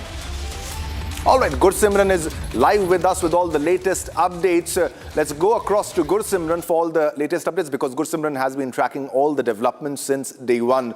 Gursimran, first of all, it's very sad because POK is part of India and these are our people dying across the border because of the occupation of Pakistan. But they are brave, they are fighting. Even after many deaths, they have continued their protest. They want to continue their long march. But if you can highlight the level of police brutality, the Rangers brutality and the army brutality by the terrorist regime of Pakistan, which has killed more than 40. And I believe that the numbers might be more because many of them might have not been reported.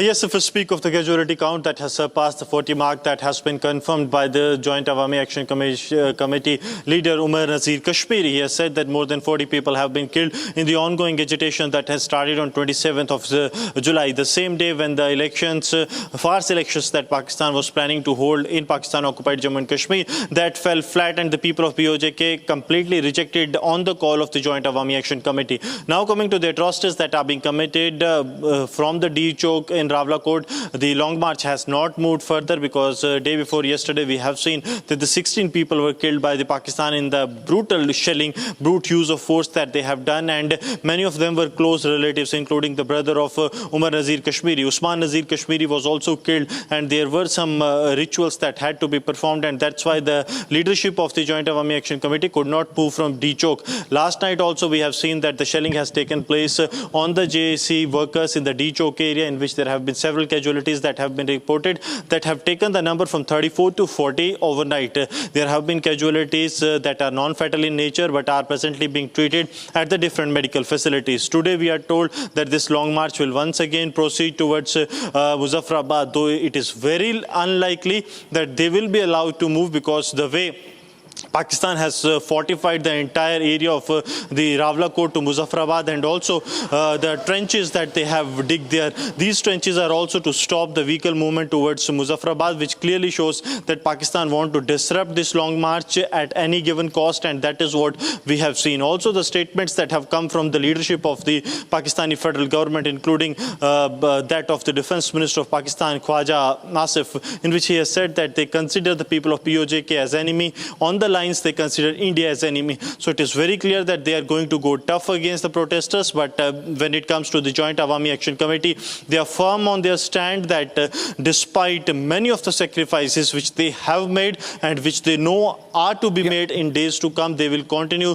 their agitation. They have written to the world bodies and also have requested people from different parts of the world to come and stand in solidarity, and also to put pressure on the Shahbaz Sharif government. Yeah, all right, Goswami, stay with us. There's a big expose. Pakistan has done a self-goal. They've exposed themselves. We're getting a reaction from Rana Sanaullah, who's Pakistan's PM's special assistant on political affairs. Let's listen into what exactly he has said. ये वहाँ पे वही लोग हैं जिनको जिस तरह से कभी हमने ये मुजाहिदीन को ट्रेंड किया था और भेजा था कि जाओ लड़ो, और उसके बाद वो आज तक हमारे गले पड़े हुए हैं। ये भी कुछ ऐसे ही लोग हैं और उन तंजीमों के लोग वहाँ पे इकट्ठे हैं और उनके पास असला है, और वो वहाँ पे कोई सियासी मुतालबा नहीं है, कोई उनका पब्लिक वेलफेयर का मामला नहीं है। वो लोगों को शील्ड बना के तो वहाँ पे जो है ये जो है वो खेल खेलना चाहते हैं। ये वहाँ पे वही लोग हैं जिनको जिस तरह से कभी हमने ये मुजाहिदीन को ट्रेंड किया था और भेजा था कि जाओ लड़ो, और उसके बाद वो आज तक हमारे गले पड़े हुए हैं। ये भी कुछ ऐसे ही लोग हैं और उन तंजीमों के लोग वहाँ पे इकट्ठे हैं और उनके पास असला है। All right, so this is Rana Sanaullah, who has exposed Pakistan. Now, Indian embassy in US has also slammed a US media report over Pakistani Kashmir headline. Now, India calls out misleading and incorrect the headline, and India reiterates Pak's illegal occupation of the parts of Kashmir. Now, India has blasted the media report and reiterated that Pak has illegally occupied POK. This is the Pakistan-occupied Kashmir region. And there was a misleading headline in a famous US report. And after that, Indian embassy has slammed the US report and called it misleading and incorrect headline. All right, so this is the Chandrakala joins us live with all the latest updates. Now, Chandrakala, coming to you, because there's a section, there is a lobby, you can call it a deep state also, because this section, this lobby always have anti-India sentiments. They report against India and they take the side of Pakistan. And this time, India has once again slammed this media report. But over to you for all the latest updates on that. Yes, as we know that, of course, the POK has been now witnessing a massive protest since last month. Now, what we are learning is that the Indian embassy in US has objected to one of the report being published by New York Times, one of the leading newspaper in US, of course, on Islamabad's crackdown on protests in Pakistan-occupied Kashmir. Now, the Indian embassy in US has criticized the phrasing of illegally occupied Indian territory as Pakistani Kashmir in the headline of the US media report, calling it misleading and incorrect. The objection is to the terminology came after the New York-based newspaper carried a report citing with the headline clashes erupt in Pakistani Kashmir as voting in local election begins, referring to violence in POK during local elections. Now the U.S. embassy the Indian embassy in US has put out a statement calling it misleading and incorrect. Headline by New York Times, there is no Pakistani Kashmir, but only Pakistan-occupied Kashmir. The embassy has said the Union territories, it has once again reiterated the Union territories of Jammu and Kashmir and Ladakh have been, and Ladakh have been, are, and always remain an integral part and inalienable part of India. Pakistan has illegally occupied part of these territories and is now using violence against the occupied people. This is what we are learning. This is the statement being put out by the Indian embassy and in Chandrakala, US. it was very important to give a message to all that propaganda that is happening because of the foreign media outlets who have this anti-India sentiment and this pro-Pak sentiment. So the message has been sent and the message will be well received. Thanks a lot for all the updates on this story. All right, viewers, let's move on to another top story. The political battle in Patna's Bankipur Assembly constituency is set for a crucial test today. Around 380,000 voters will decide the fate of 26 candidates, including poll strategist turned politician Prashant Kishore, who is making his electoral debut. The by-poll was triggered after BJP's Nitin Nabin vacated the seat following his election to the Rajya Sabha. While the BJP is defending a seat it has held since 1995, Kishore's entry has added a new dimension to the contest. Take a look. A high-profile contest in the heart of Bihar's capital. Bankipur Assembly constituency is witnessing a by-poll political battle, with Jan Suraj Party chief Prashant Kishore entering the electoral arena for the first time. The former poll strategist is taking on BJP candidate Neeraj Kumar Sinha and RJD's Rekha Gupta. For the BJP, the stakes are high. The party has not lost the seat since 1995, when it was known as Patna West. The seat, however, presents a unique political landscape. Local issues have taken center stage during campaigning, with the recent student protest over the NEET paper leak becoming a major poll talking point. Both Prashant Kishore and RJD leader Tejasvi Yadav had targeted the state government over police action against protesters. With polling day coinciding with the Pratirod Divas called by student groups, authorities are keeping a close watch on the situation. But the administration expects a peaceful election as Bankipur has no major history of poll violence. In the last assembly election, while Bihar recorded over 65% turnout, Bankipur saw only 41.35% voting. Now the question remains, will Prashant Kishore's debut challenge the BJP's long-standing dominance, or will Bankipur once again remain a saffron stronghold? With 26 candidates in the fray and an urban electorate holding the key, all eyes are now on Bankipur as Bihar witnesses another high-stakes electoral battle. All right, viewers, now let's move on to another big breaking news development that we are getting now. Addressing the CRPF's grand investiture ceremony in Delhi, this is the CRPF Director General Gyanendra Pratap Singh, who has urged personnel to perform their duties without fear and in the national interest, assuring full backing to operational and law and order units. He said he would take complete responsibility for all bona fide decisions and actions taken in the discharge of the duty. This is the CRPF DG. He says that act fearlessly in national interest without fear.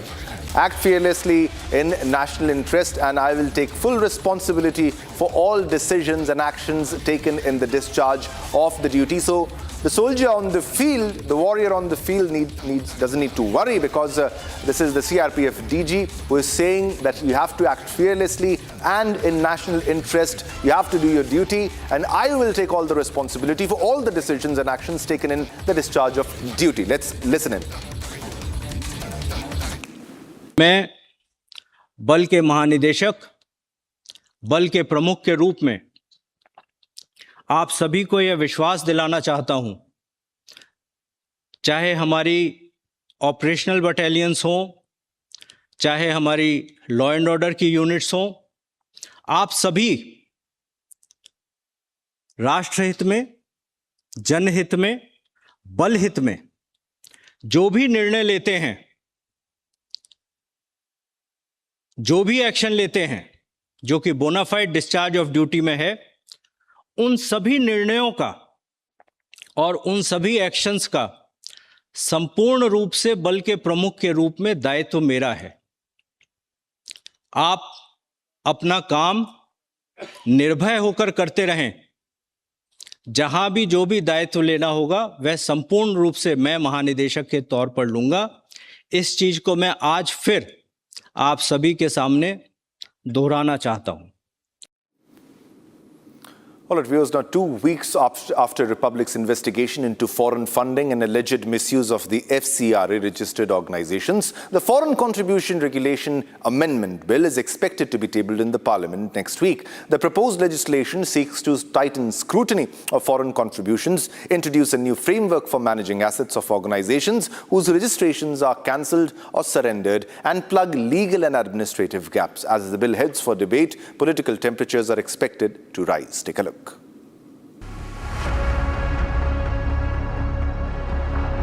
2 weeks after Republic's investigation into foreign funding, the Foreign Contribution Regulation Amendment Bill is now expected to be tabled in Parliament next week. The proposed legislation is among the key bills lined up for discussion during the monsoon session. The bill is expected to be tabled after repeated hurdles due to the CJP protest. The bill proposes a new framework for managing foreign contributions and assets of organizations whose FCRA registrations are cancelled, surrendered, or cease to exist. According to the government, the amendments aim to plug administrative and legal gaps, strengthen transparency, and tighten security of foreign funding. The proposed changes also seek stronger oversight of foreign contributions, with the government maintaining that the objective is greater accountability and compliance under the FCRA framework. The opposition, however, has raised concerns that the amendments could expand government powers and impact the functioning and assets of charitable organizations. As the bill prepares to enter Parliament, political confrontation is expected to intensify. The government and opposition is likely to sharply differ over the future of Foreign Funding Regulations Act. But this also raises question on why is the opposition resisting the FCRA amendment?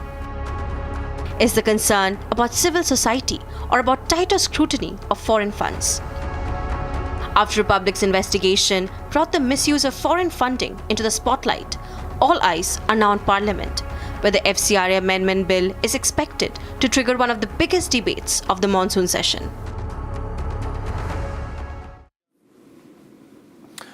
All right, viewers, now let's move on to another top story that we are tracking. India's medal tally at the Commonwealth Games is gathering momentum. This is boxer Arundhati Chaudhary, who has stormed into the women's 70kg semi-finals after defeating New Zealand's Morgan Henderson, assuring India of another medal. And the success isn't just limited to the boxing ring. India has already delivered podium finishes across weightlifting, athletics, para-athletics and para-powerlifting as the contingent looks to climb further up the medal table. Watch this report.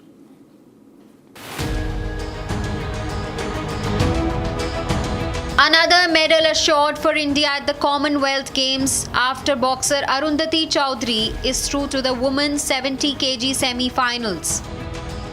The Indian boxer defeated New Zealand's Morgan Henderson to seal her place in the last four and guarantee a podium finish.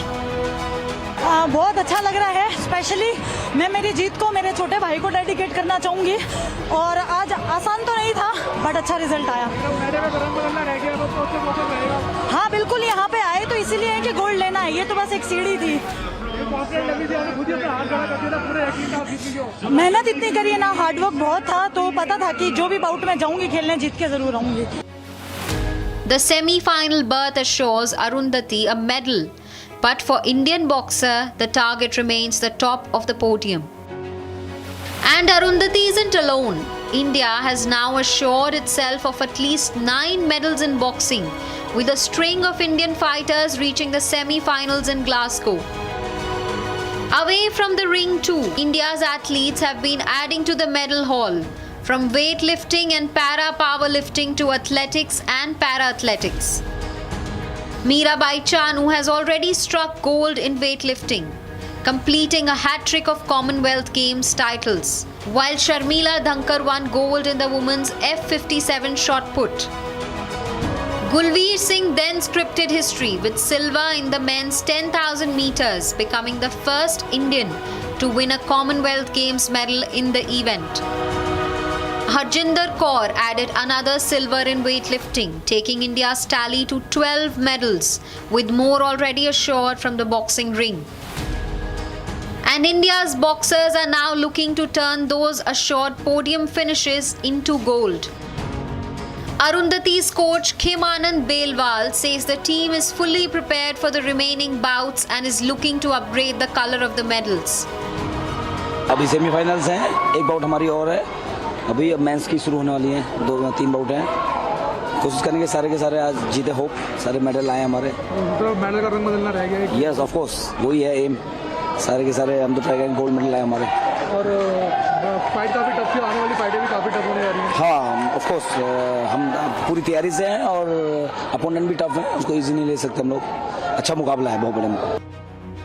From the boxing ring to the athletics track and the weightlifting platform, India's Commonwealth Games campaign is gathering pace. And with Arundhati already assured of a podium finish, the next target is clear: upgrade the medal and bring home gold.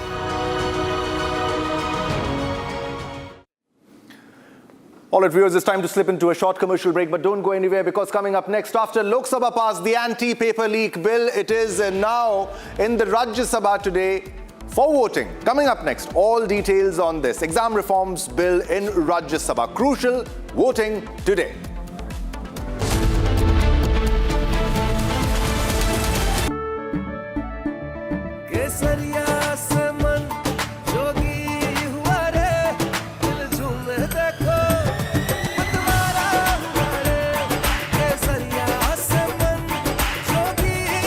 हर पल मनाओ केसरी त्योहार, विमल बोलो जुबान केसरी। R pure सूजी pasta उबालो, मिलाओ और खाओ, 8 मिनट में तैयार। क्या टेस्ट है, सबका राजा आर प्योर मसाला। बेस्ट हरा बोर्ड दिखाना, सबसे dependable Century HDF premium plus. Trial लूंगा, श्योर। वाटर रेजिस्टेंट है, स्ट्रॉन्ग है, high density wood fiber structure, advanced German adhesive bonding, solid defense, trial में पास। सेंचुरी के 40 सालों का भरोसा, हरे बोर्ड का असली boss, Century HDF premium plus. चमकी चाट से क्या बना है? आलू चाट या फ्रूट चाट, स्वाद बढ़ाए चमकी चाट। क्या बात है, स्वादिष्ट पकोड़े और बरसान, अरे चमकी चाट है इसकी जान। असली स्वाद सिर्फ चमकी चाट।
震発生直後 RKK 報道フロアでは大きな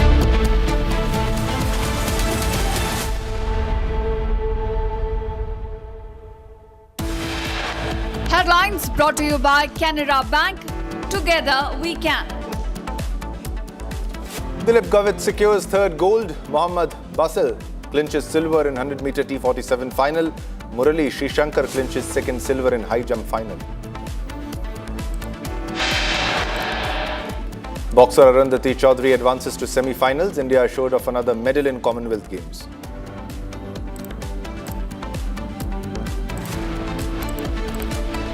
After Lok Sabha passed the Anti-Paper League Bill, it moves to the Rajya Sabha for voting today.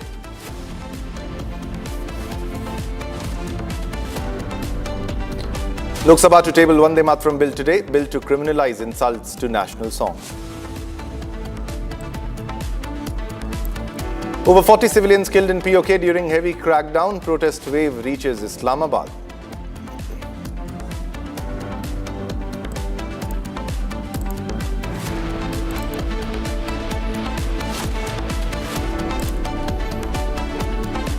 All right, viewers, let's begin this bulletin with the big breaking news development. Let's take a track of the markets right now, the Indian markets. Now, Indian markets open muted, ladies and gentlemen, and Nifty is down 0.65 points and Sensex slips 15 points.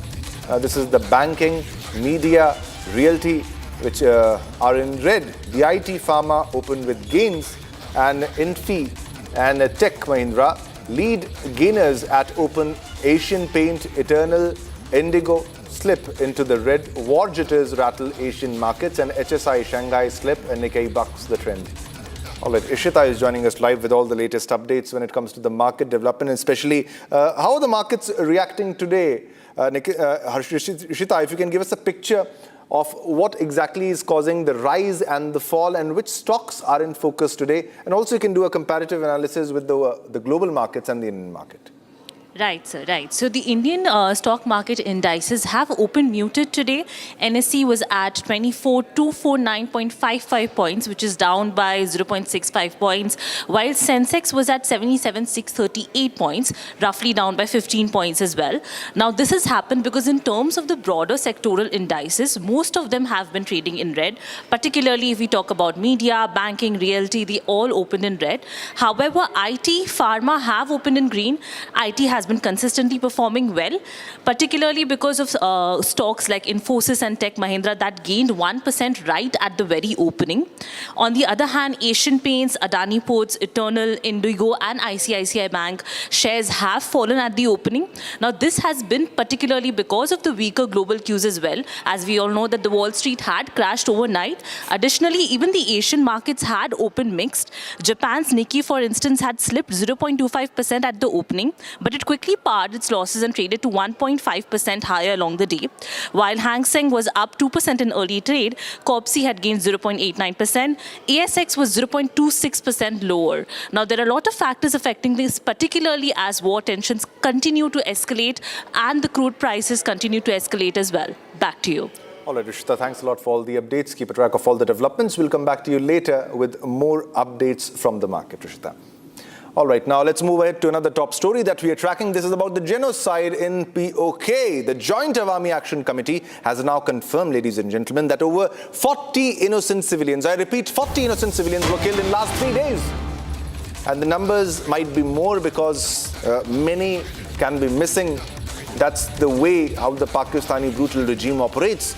And the group that is protesting has stated that Pakistani forces had opened fire on peaceful protesters who were merely demanding basic rights, leaving hundreds injured and imposing communication blackouts and continuing a brutal crackdown. Meanwhile, according to the protesters, 80% people of POK have rejected elections, and Pakistan too. And 90% of people in POK are with the Joint Awami Action Committee. They added that Pakistan military regime doesn't want talks but only bullets and brutality against the civilians. There are many visuals which have surfaced, and we are trying to show you all the visuals of the brutality of the Pakistani government, of the Pakistani military, the brutal terrorist military of Pakistan who are shooting at innocent protesters There are live rounds being fired against the protesters, and that's the kind of crackdown. They are beating them brutally. They're beating children. They're killing innocent women and children also. Now let's move on to another top breaking news development that we are getting at the moment. A police raid late Tuesday night in the Mohammed Bazaar area of Birbhum has resulted in the seizure of crores in cash and a large quantity of gold from the home of a government bus driver. Now, West Bengal Chief Minister Shuvendu Adhikari, speaking about the raid on Wednesday, said that approximately 15 kilograms of gold was recovered from the home. The police surrounded Minar Mandal's home in the Devcha area of Mohammed Bazaar and launched a search operation. So, a staggering, whopping amount of cash which has been recovered, gold which has been recovered. This is the stone mafia which was active, highly active during the previous government in West Bengal, during the TMC government. 28.5 crore rupees merely cash. Just cash has been recovered, and imagine the 15 kilograms of gold which has been recovered, and these are the visuals of the crackdown on the stone mafia, the raids which happened, visuals coming in from Birbhum, Bengal. Massive crackdown which happened in West Bengal, in Birbhum.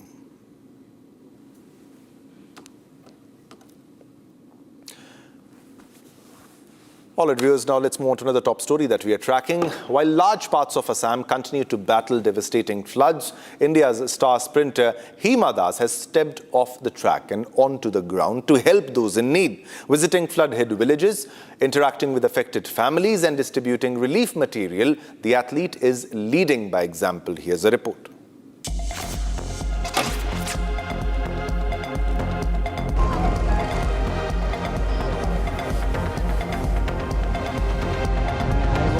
Extending support to families affected by the devastating floods.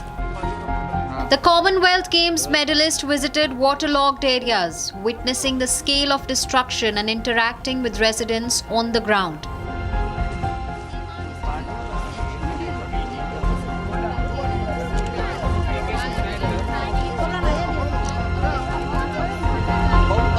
As floodwaters continue to impact normal life across several districts, relief operations remain underway with the support of authorities and volunteers. Hima Das's on-ground efforts have drawn praise, with many hailing her for standing with flood victims beyond sporting arena. At a time when Assam continues its battle against rising waters, the athlete's humanitarian gesture has emerged as a powerful example of service and solidarity.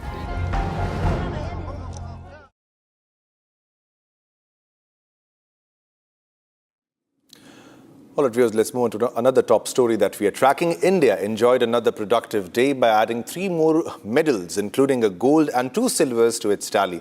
In the 100-meter T47 event, Dilip Gavit secures India's 3rd gold at Commonwealth Games, while Mohammed Basil clinches silver in men's 100-meter T47 final. Murali Srishankar clinches 2nd silver in men's high jump final. After these 3 medals, India has a total tally of 15 medals, 3 golds, 9 silvers and 3 bronze. हाँ, पहले start थोड़ा ये slow हो गया, बाद में थोड़ा ये स्पीड होने लगा. अच्छा, और अच्छा करेंगे. मेरे को 100 मीटर दौड़ना था. मैं पहले 400 करता हूँ. 400 मेन इवेंट है मेरा, तो इधर 100 मीटर दौड़ना था, इसलिए मुझे अच्छा लगा रेस. मैं ये प्यारा में इधर गोल्ड मेडल है, तो हम इंडिया वाले को भी थोड़ा मेहनत करनी है और हमारे देश का झंडा ऊंचा ले रहना है. It is my first medal, first international medal. I'm so happy. Last year I started para sports. I'm so happy. Before start, I थोड़ा tight हो गया. It is about climate. I ran last month 10:63. That was an Asia record. I'm so disappointed with that time. I have no problem. It is my first medal, first international medal. I'm so happy. Last year I started para sports. I'm so happy. Before start, I know थोड़ा tight हो गया. It is about climate. I ran last month 10.63. That was an Asia report. I'm so disappointed with that time. I have no problem. All right, viewers, now para powerlifter Jhandu Kumar has made India proud by securing the bronze medal in the men's heavyweight event at the Glasgow 2026 Commonwealth Games. The powerlifter, while speaking to Republic, shared his experience on how the whole win was a proud moment after raising the Indian flag at the Commonwealth Games. Let's take a listen into the story.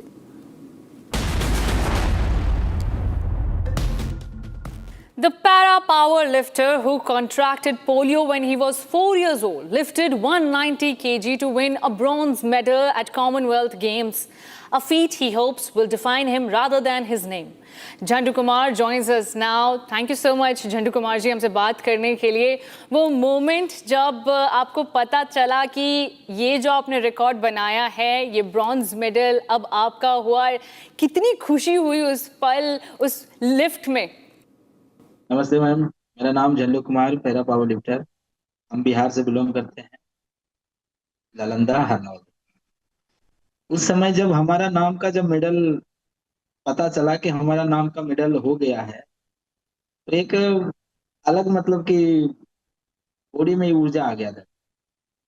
मतलब इतना खुशी था कि मतलब बता भी नहीं सकते कि कितना खुशी था उस. झंडू कुमार जी, बहुत मुश्किलों का सामना करना पड़ा, इंक्लूडिंग पोलियो, और ऐसी कई घटनाएं आपके जीवन में घटित हुई जो कि अच्छे अच्छे लोगों का जो मनोबल है वो तोड़ देती हैं. आपने उन सब चीज़ों को पीछे रखा, आगे बढ़े, यहाँ तक इस जर्नी में, इस सफ़र में आप इतने कामयाब हुए. हमें उन सब के बारे में बताइए. देखो, 5 साल की उम्र में हमें पोलियो हो गया था. तो पोलियो मतलब कि देखा जाए कि उस समय हम 5 साल की उम्र में थे तो कुछ तो पता नहीं. तो हमने धीरे धीरे मतलब कि बड़े हुए और मम्मी पापा का हाथ बटाने लगे. सब्जी मार्केट में सब्जी का दुकान था हमारा फुटपाथ पे. तो वहाँ दुकान हम मतलब मम्मी का पापा करते थे, तो वहाँ पर बैठ के हम भी हेल्प करते थे. धीरे धीरे जैसे जैसे हम बड़े होते गए और थोड़ा तकलीफ भी बढ़ते गया, हमारा घर का स्थिति भी थोड़ा खराब था. खुद से भी हम अपना बिजनेस किए थे. उसके बाद जब स्थिति ज़्यादा खराब हो गया, जब हमने अपना ये ट्रेनिंग स्टार्ट किए थे अपने बॉडी बिल्डिंग का, तो हमने अपना खुद से बिजनेस स्टार्ट कर दिए थे कि डाइट का पैसा तो उतना खर्च तो उठाएंगे नहीं. कोई 300-400 रुपया का डाइट होता था डेली. तो बहुत प्रॉब्लम हो रहा था हमें, तो कैसे क्या किया जाए समझ में नहीं आ रहा था. तो फिर हमने पापा से 5-6 हजार रुपये मांगे कि हमें दे दीजिए और हम जाएंगे लाने के लिए सब्जी मार्केट से, खुद से सब्जी. तो हमारा सब्जी मार्केट वो 20 किलोमीटर दूर था हमारा. तो गाड़ी पर बैठ के हम जाते थे, सवारी गाड़ी पर 10 रुपया दे के हम जाते थे, वहां से सब्जी लाते थे और दुकान पे बेचते थे. और ट्रेनिंग भी शाम को 4 बजे करते थे जाके. शाम को 4 बजे ट्रेनिंग करना. मैंने कहीं पढ़ा है कि आपने ई रिक्शा भी चलाया है, टोटो, टू सस्टेन लाइवलीहुड.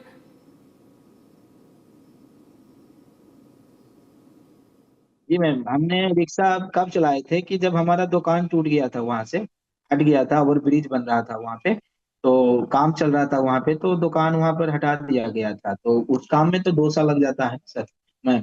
तो फिर इसके लिए हम सोचे कि अब हमारा ट्रेनिंग भी बंद हो जाएगा, सारा चीज बंद हो जाएगा. तो फिर हमने खुद से पापा मम्मी को बोले कि हमें वो टोटो दे दो कीन के और हम चलाएंगे गाड़ी को. तो हमें 50-60 हजार रुपया दे के एक फाइनेंस पे टोटो लिए और हमने चलाना स्टार्ट किए. और चलाते हुए बहुत सा प्रॉब्लम आया, बहुत तकलीफ आया. लोग मतलब पैसेंजर तो खैर सबका भूख रहता है मैम कि रोड पे चल रहा है तो आप वो पैसेंजर मेरा है, वो पैसेंजर मेरा है, वो भी हुआ था.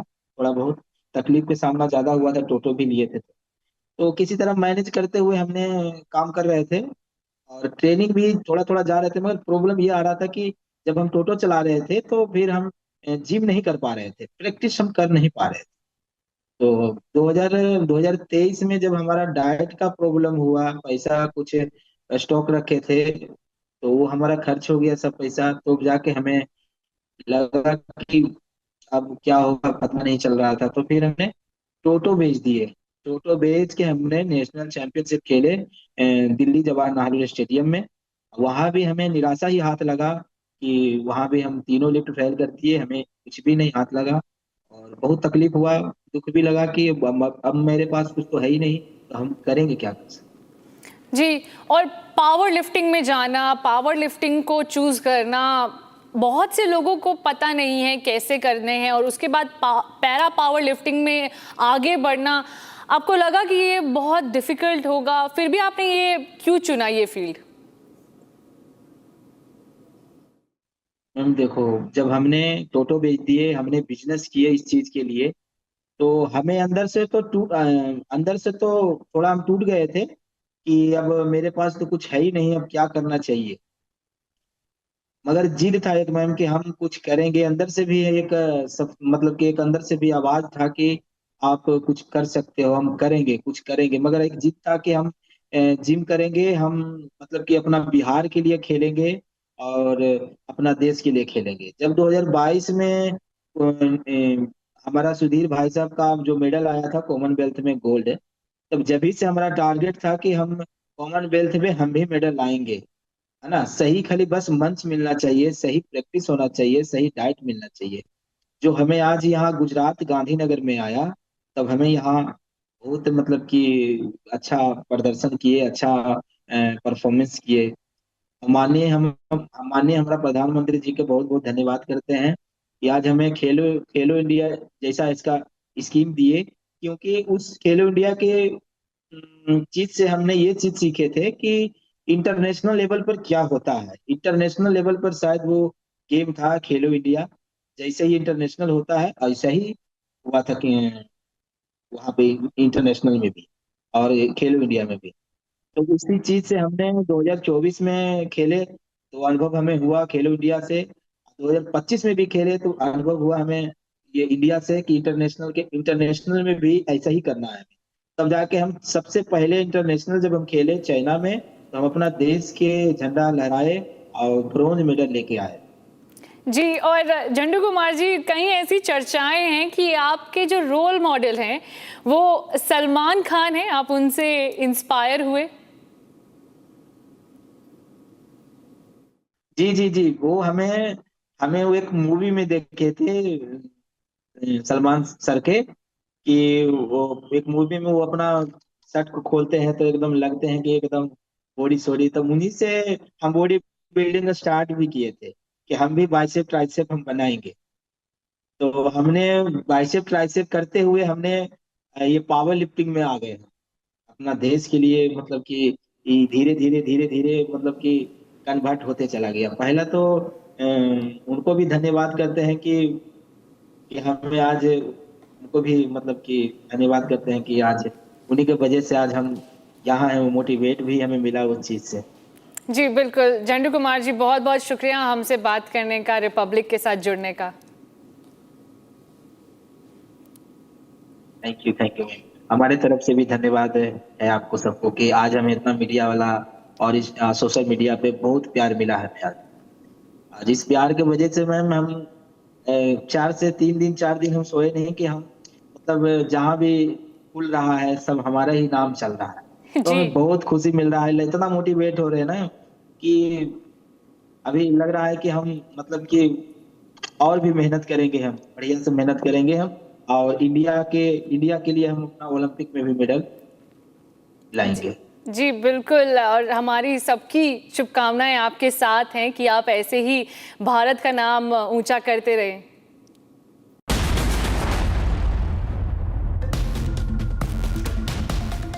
All right, so that was an exclusive interview with Jhandu Kumar, who's a para weightlifter who has made the nation proud. Now let's move ahead. It's time to slip into a short commercial break, but don't go anywhere because we have a lot more lined up for you. Coming up after the break, after the Lok Sabha passed the anti-paper league bill, it now moves to the Rajya Sabha for voting today.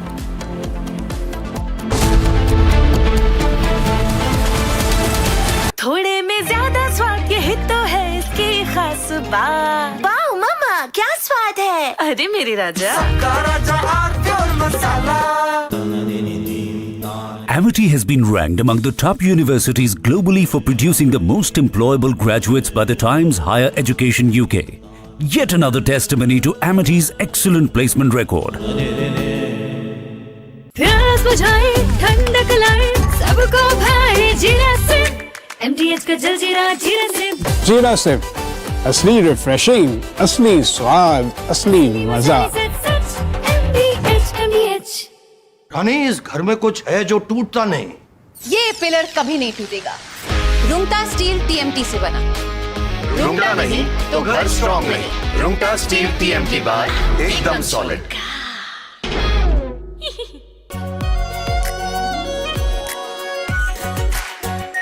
Are pure shahi paneer masala, delicious, healthy everyday. כשאני אומר מצוינת זה לא מן השפה אל החוץ. שיחה עם שותפות מלאה, עם תמיכה הדדית. היה שם גם כל הצוות הבכיר שלו, הצוות הבכיר שלנו, וגם כאן הייתה הזדמנות להחליף רעיונות. כשאני אומר מצוינת זה לא מן השפה אל החוץ. שיחה עם שותפות מלאה, עם תמיכה הדדית. היה שם גם כל הצוות הבכיר שלו, הצוות הבכיר שלנו, וגם כאן הייתה הזדמנות להחליף רעיונות וגם לתת. Vande Mataram bill to be tabled in Lok Sabha today, bill to criminalize insults to national song.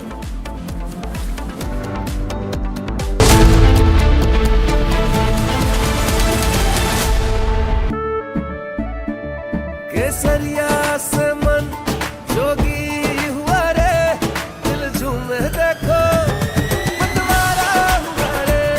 केसरिया से मन जोगी हुआ। हर पल मनाओ केसरी त्योहार।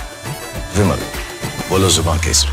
चमकी चाट से क्या बना है? सैंडविच लस्सी और छाछ और हर घूंट में चमकी चाट, ड्राई फ्रूट और दही बड़े। चमकी चाट से स्वाद बढ़े। असली स्वाद सिर्फ चंकी चाट। I wake up wearing someone else again, skin tight like porcelain. I don't recognize these eyes, something scratching from inside. Don't let it slip, I'm losing control. I don't wanna be safe anymore. Underneath there's a fire they can't keep. No more faces. Finding myself, that's my moment of Sarah. R pure सूजी pasta उबालो मिलाओ और खाओ 8 minute में तैयार। क्या taste है सबका राजा R pure masala.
Welcome back, viewers. You're watching Republic TV. This is Shivam Dutt Mehta. And now let's get you all the top developments from the nation in Bharat in 1 minute.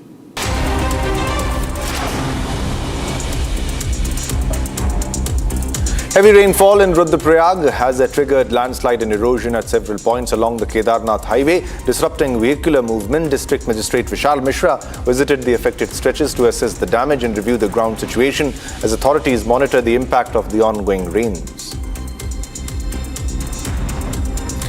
Rajasthan Chief Minister Bhajan Lal Sharma chaired a high-level meeting at the Chief Minister's office in Jaipur. Senior officials attended the review where the Chief Minister assessed key government priorities and issued directions for effective implementation of ongoing works and initiatives.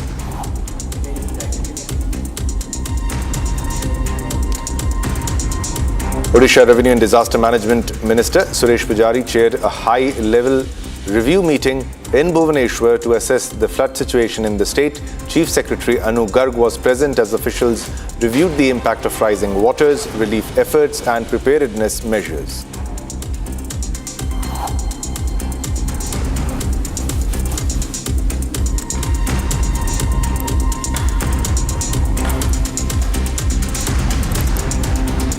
All right, viewers, it's time to slip into a short commercial break, but don't go anywhere because we have a lot more lined up for you after a short commercial break. Coming up next, Lok Sabha to table Vande Mataram bill today, bill to criminalize insults to national song.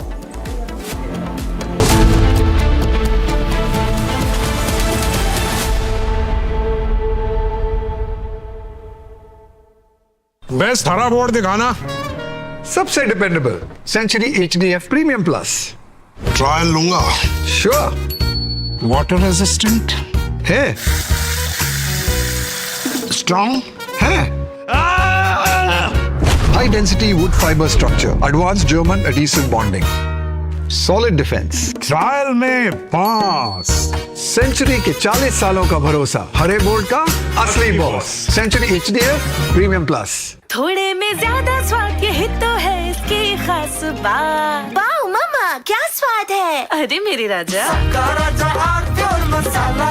I wake up wearing someone else again, skin tight like porcelain. I don't recognize these eyes, something scratching from inside. Don't let it slip, I'm losing control. I don't wanna be safe anymore. Underneath there's a fire they can't keep. No more faces. Finding myself. That's my moment of Sarah. चमकी चाट से क्या बना है? Sandwich लस्सी और छाछ हर घूंट में चमकी चाट ड्राई फ्रूट और दही बड़े चमकी चाट से स्वाद बढ़े असली स्वाद सिर्फ चंकी चाट। כשאני אומר מצוינת זה לא מן השפה אל החוץ. שיחה עם שותפות מלאה, עם תמיכה הדדית. היה שם גם כל הצוות הבכיר שלו, הצוות הבכיר שלנו, וגם כאן הייתה הזדמנות להחליף רעיונות. כשאני אומר מצוינת זה לא מן השפה אל החוץ. שיחה עם שותפות מלאה, עם תמיכה הדדית. היה שם גם כל הצוות הבכיר שלו, הצוות הבכיר שלנו, וגם כאן הייתה הזדמנות להחליף רעיונות וגם לתאם.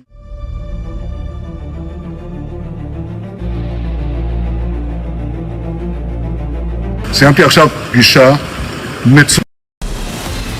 From Asia's largest news headquarters, setting the agenda for Bharat.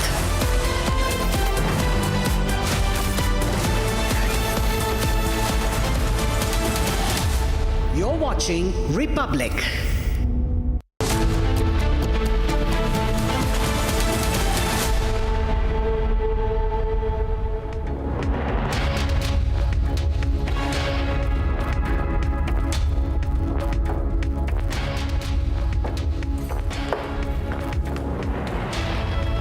Hello and welcome viewers, you're watching live and breaking on Republic TV with me Ishita Mitra. Now viewers, in Lok Sabha yesterday the anti-paper leak bill was debated and passed after what turned out to be a war of words between the opposition and the treasury benches. Today the bill is all set to be tabled in Rajya Sabha, getting you all the updates of what is unfolding inside the monsoon session. But first up, a quick check at the top headlines. Headlines brought to you by Canara Bank. Together we can. Dilip Gavit secures third gold for India. Mohammed Basil clinches silver in 100-meter T47 final. Murli Sri Shankar clinches second silver in high jump final. Achwa Lok Sabha passes anti-paper leak bill. It moves through Rajya Sabha today for voting. Vande Mataram bill to be tabled in Lok Sabha today. A bill to criminalize insults to national song.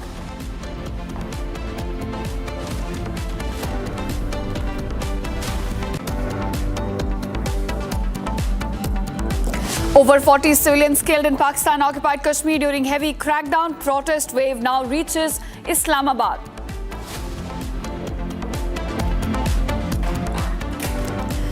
West Bengal police recover rupees 28.5 crore cash, 15 kilograms of gold during a search operation at the house of Minu Mondal, who's allegedly a close aide of TMC leaders.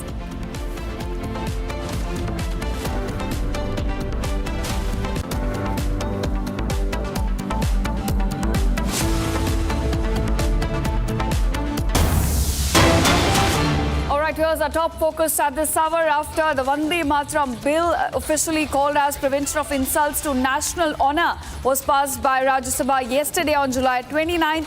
It is all scheduled to be taken up by the lower house of the parliament, that's Lok Sabha today. We've already seen opposition coming in from several parties, including Samajwadi Party, AIMM as well, and this comes in as government continues to push for the national song to become a symbol of India's pride. There have been several steps taken by the government already in this direction, and now the bill that brings the national song on par with the national anthem and gives it the statutory protection that is given to national flag, national anthem, is now expected to be tabled in Lok Sabha today. And this comes in after Rajya Sabha, the upper house of the parliament, passed the same bill yesterday as well. So we're looking at for fiery debate in Lok Sabha today over Vande Mataram bill. It comes in as government continues to make heavy push to make the national song Vande Mataram a symbol of India's pride, and to make sure that it gets the same legal status as it's given to national anthem as well as to national flag and Indian constitution.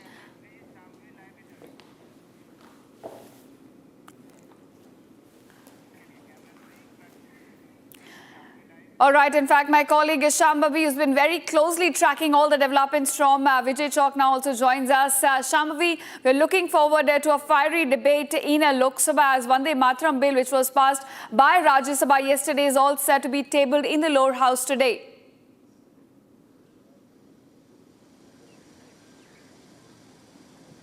Absolutely. Two major bills were tabled in Lok Sabha and Rajya Sabha. One was the anti-paper leak and the other one was the National Honour Amendment Bill. And this bill was particularly, it was tabled in Rajya Sabha and was successfully passed. Now it is all set to be tabled in the Lok Sabha. And of course, a debate, as you very rightly said, a fiery debate is expected to follow this entire process. And a little about this bill is this aims to protect and give legal status to Vande Bharat and also categorically categorize any act which insults the Vande Bharat. But it has opened a wider discussion regarding the entire national symbol, national song, national anthem.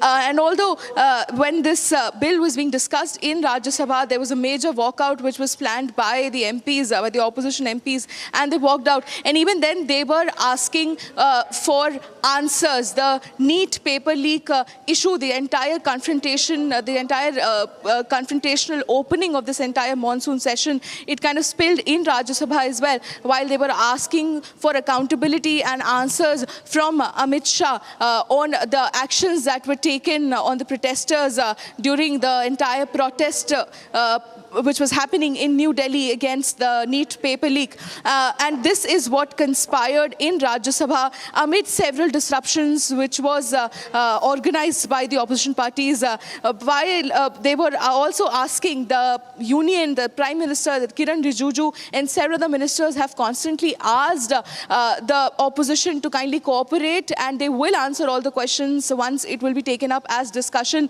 And they will be making sure that they get all their answers, but let it pass to the legislation to the legislation stage. And this is what is being said for that. But we are definitely looking forward to what is going to happen when the National Honour Amendment Bill will be tabled in Lok Sabha, and see if it becomes a smooth passing, or such similar disruptions and walkouts will be taken place.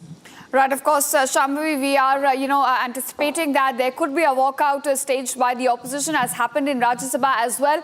But we understand that the opposition is also set to hold a protest at about 10:30 at Makardwar, which they usually do. And this is going to be over the alleged police brutality against the student protesters, as well as Ram Mandir donation theft. So what are we, what details are we fetching on that front?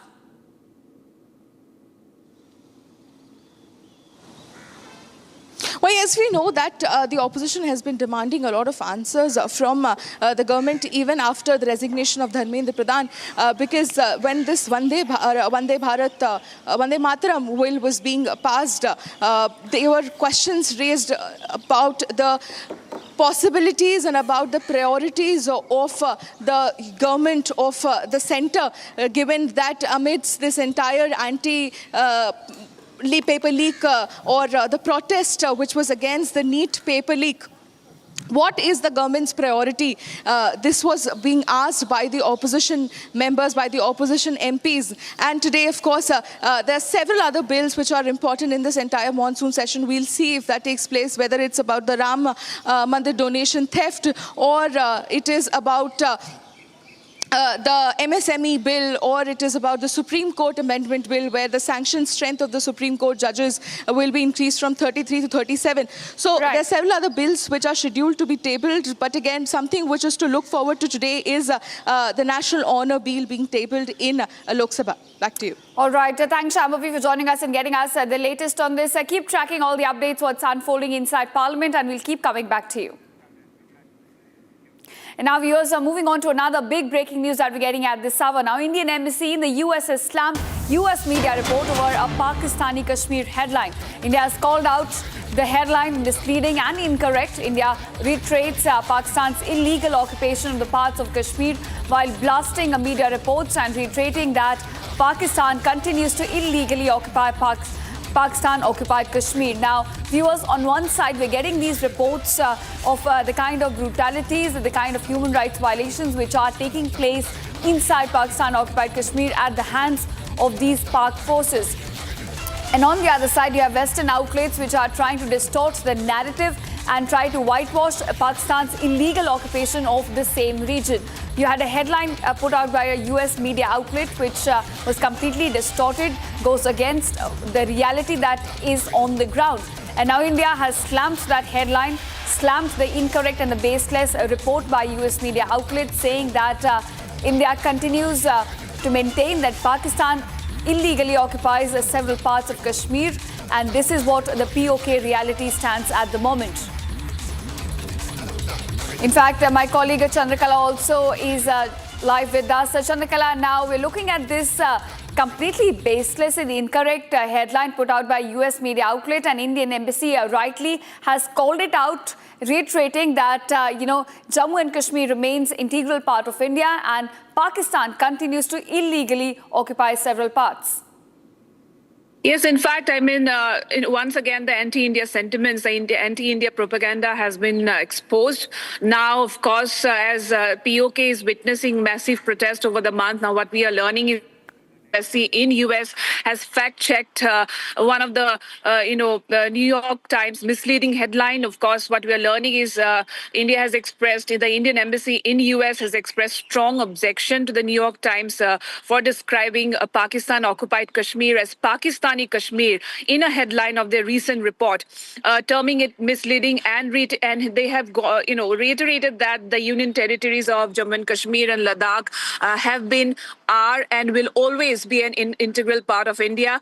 In fact, consistently maintained its stance over on the row over POK, reaffirming that it is an inalienable part of India at several instances, in fact, including at global platforms such as the United Nations. Now, what is the Indian embassy in the US saying? It's, the headline in the New York Times is misleading and incorrect. There is no Pakistani Kashmir, only Pakistan occupied Kashmir.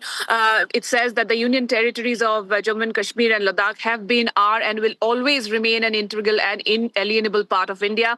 Pakistan has illegally occupied parts of these territories and is now using violence against the occupied people. This is the embassy's statement, official statement that has come now. What is the New York Times headline all about? It says that fresh clashes erupt in Pakistani Kashmir on first day of contested vote.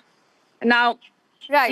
We have also seen that, the Defense Minister Rajnath Singh on the occasion of Kargil Divas on July 26 has criticized Pakistan for making terrorism as a part of its state policy, saying there will be no talks with Islamabad other than on Pakistan-occupied Kashmir, which is a part of India, illegally occupied by the neighboring countries. So yes, a very, very, important message being put out by the Indian Embassy in US, reiterating New Delhi again, because we have seen time and again India has affirmed that JNK always has been and will always be an integral part of the nation.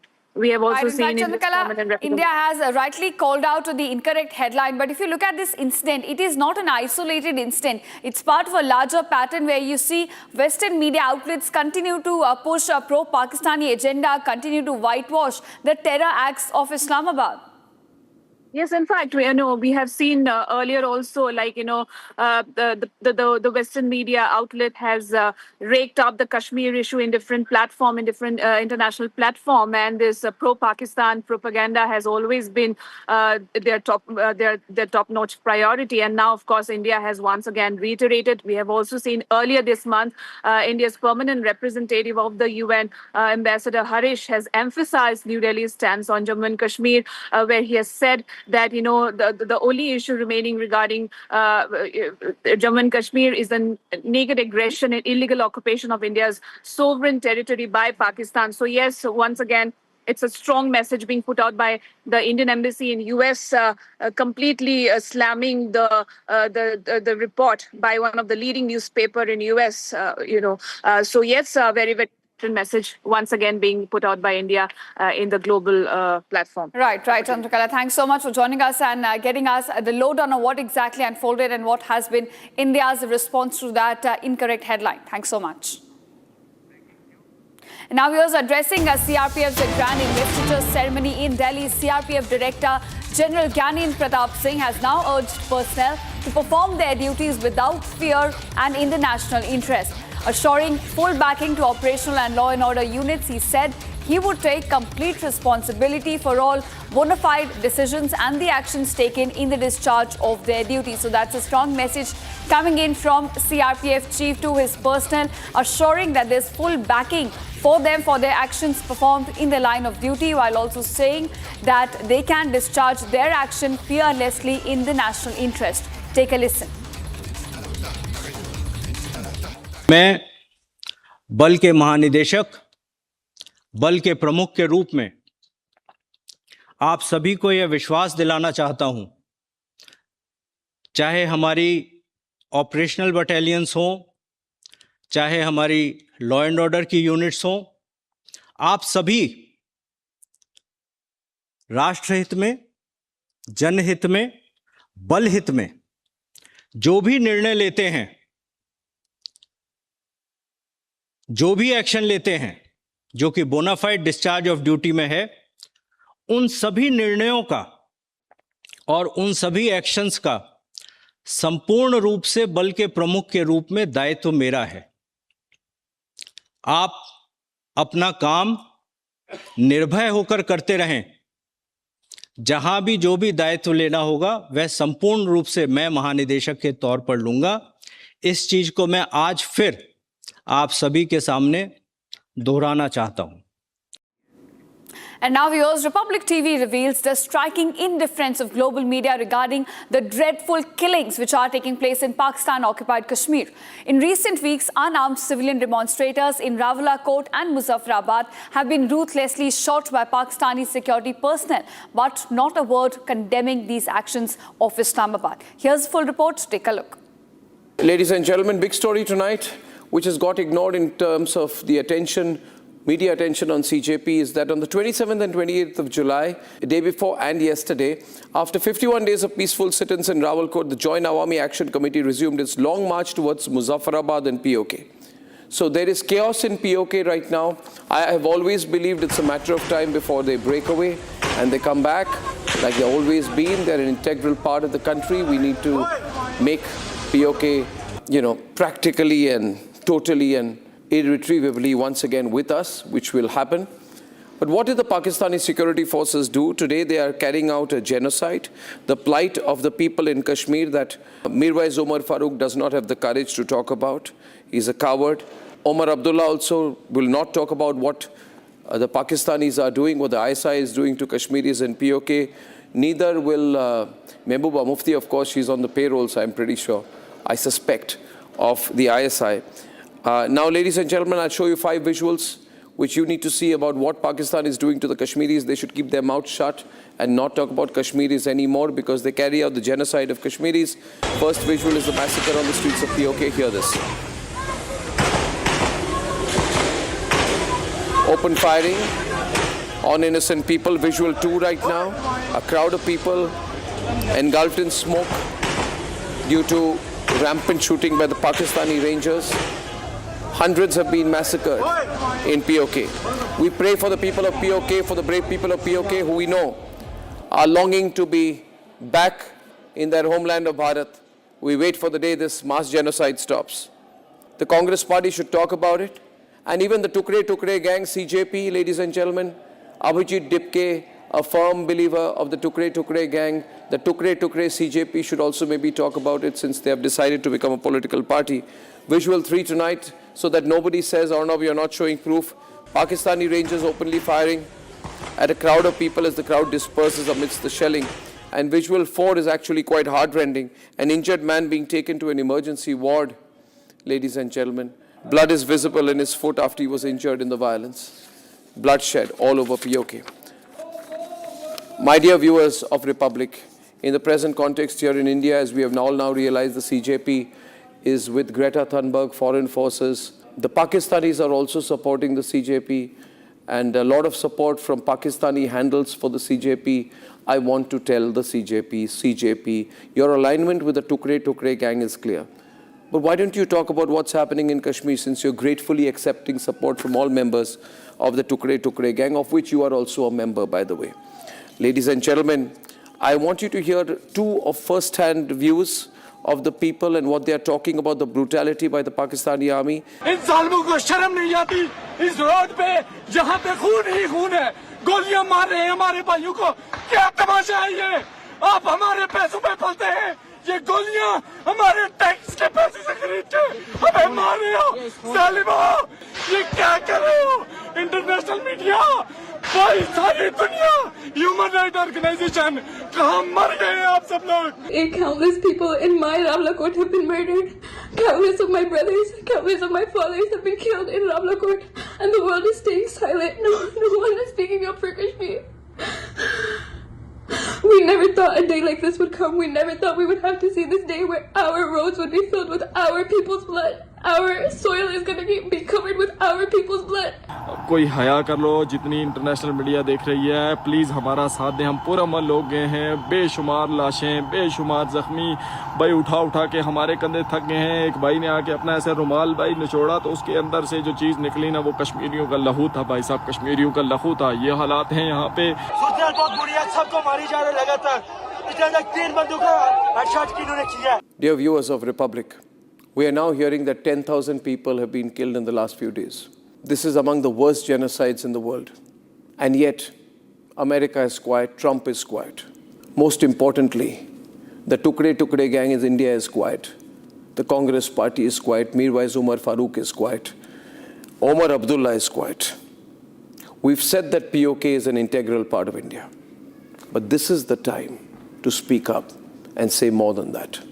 If you're watching this broadcast, if there's something that you can do to stop this genocide, do that. And let's be sure of one thing.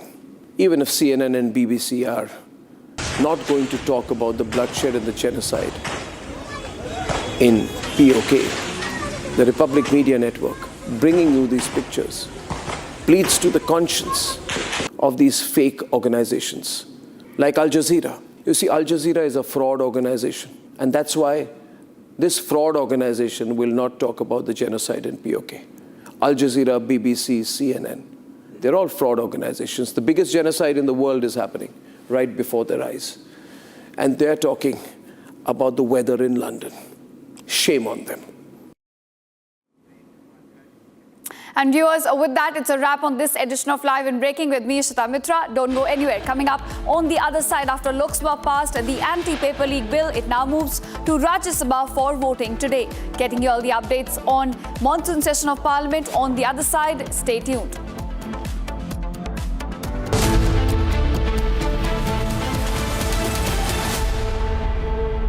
चमकी चाट से क्या बना है? Sandwich, लस्सी और छाछ और हर घूंट में चमकी चाट। अब बताओ, स्वाद आया? आया। असली स्वाद सिर्फ चंकी चाट। रानी, इस घर में कुछ है जो टूटता नहीं। ये पिलर कभी नहीं टूटेगा।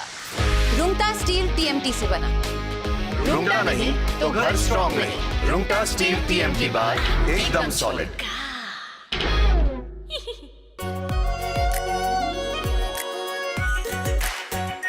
Are pure shahi paneer masala, delicious, healthy every day.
地震発生直後 RKK 報道フロアでは大きな横揺れが。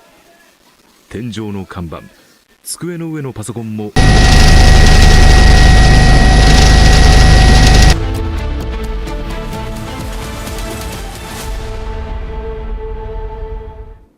Welcome back, viewers. Now, while large parts of Assam continue to battle devastating floods, India's star sprinter Hima Das has now stepped off the track and onto the ground to help those in need. Visiting flood-hit villages, interacting with affected families and distributing relief material, the athlete is now leading by example. Here's a report. Take a look.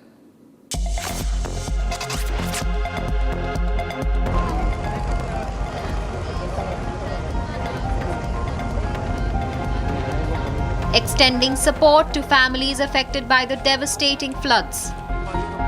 The Commonwealth Games medalists visited waterlogged areas, witnessing the scale of destruction and interacting with residents on the ground.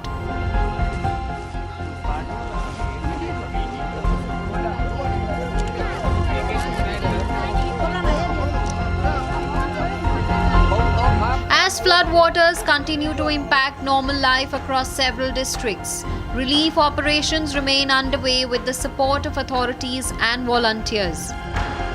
Hima Das's on-ground efforts have drawn praise, with many hailing her for standing with flood victims beyond sporting arena. At a time when Assam continues its battle against rising waters, The athlete's humanitarian gesture has emerged as a powerful example of service and solidarity. Coming up on the other side, Lok Sabha to discuss Vande Mataram bill today as a bill criminalizes insults to national song.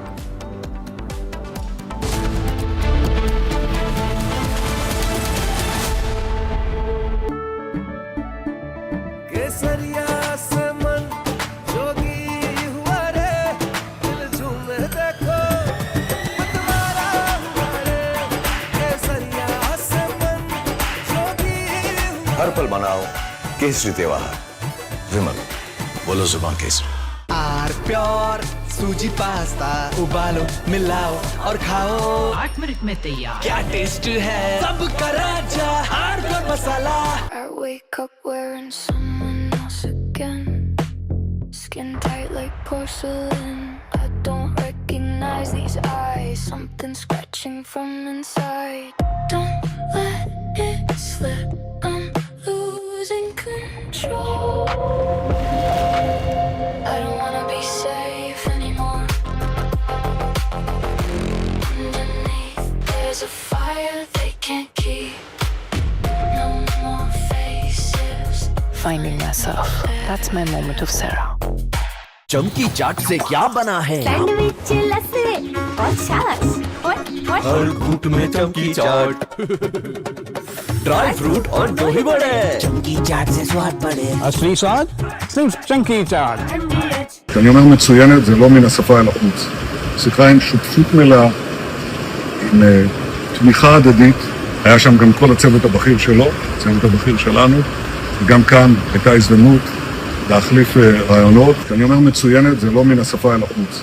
שיחה עם שותפות מלאה, עם תמיכה הדדית. היה שם גם כל הצוות הבכיר שלו, הצוות הבכיר שלנו, וגם כאן הייתה הזדמנות להחליף רעיונות וגם לתאם.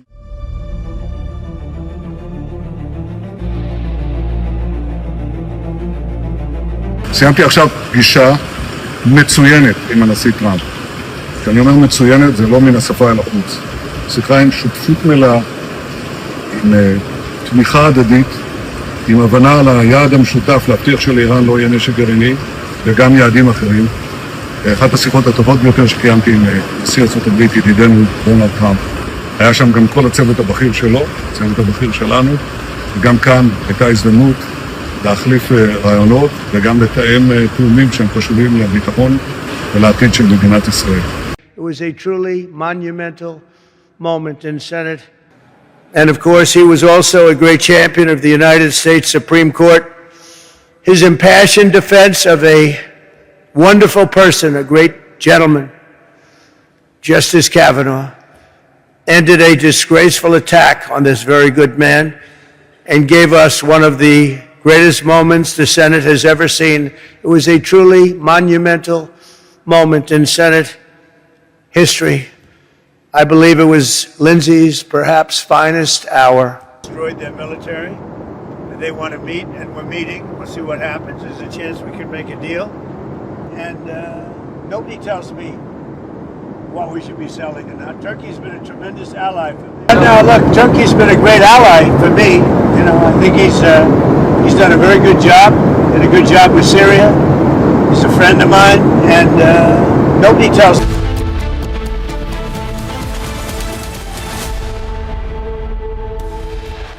Headlines brought to you by Canara Bank. Together we can.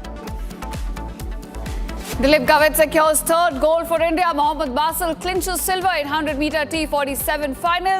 Murli Sri Shankar clinches second silver in high jump final at Commonwealth Games. After Lok Sabha passed the anti-paper league bill, it moves to Rajya Sabha for voting today.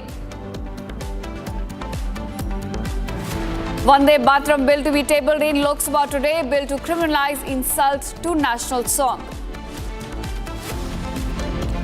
Over 40 civilians killed in Pakistan-occupied Kashmir during heavy crackdown. Protest wave now reaches Islamabad. West Bengal police recover rupees 28.5 crore cash, 15 kilograms of gold during a search operation at the house of Minu Mondal, who's allegedly a close aide of TMC leaders.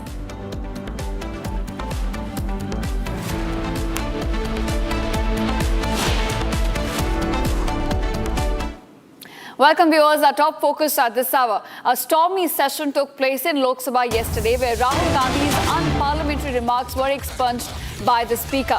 And today, in an exclusive conversation with Republic Congress leader Jagdish Sharma, justifies the language used by the leader of opposition Rahul Gandhi in Parliament yesterday. He even said that idiot is not an unparliamentary word, going on to say that language used by students against Prime Minister Modi and his mother is also justified. Listen in to this exclusive conversation. कल जो भाषा का प्रयोग करा गया है parliament के अंदर, जो बाद में उसे हटा भी दिया गया उस वर्ड को पार्लियामेंट की प्रोसीडिंग से, तो आपको लगता है वो ठीक था? देखिए, भाषा क्या गलत थी? इडियट कोई शब्द गलत थोड़ी है। इडियट पे विरोध करिए सरकार।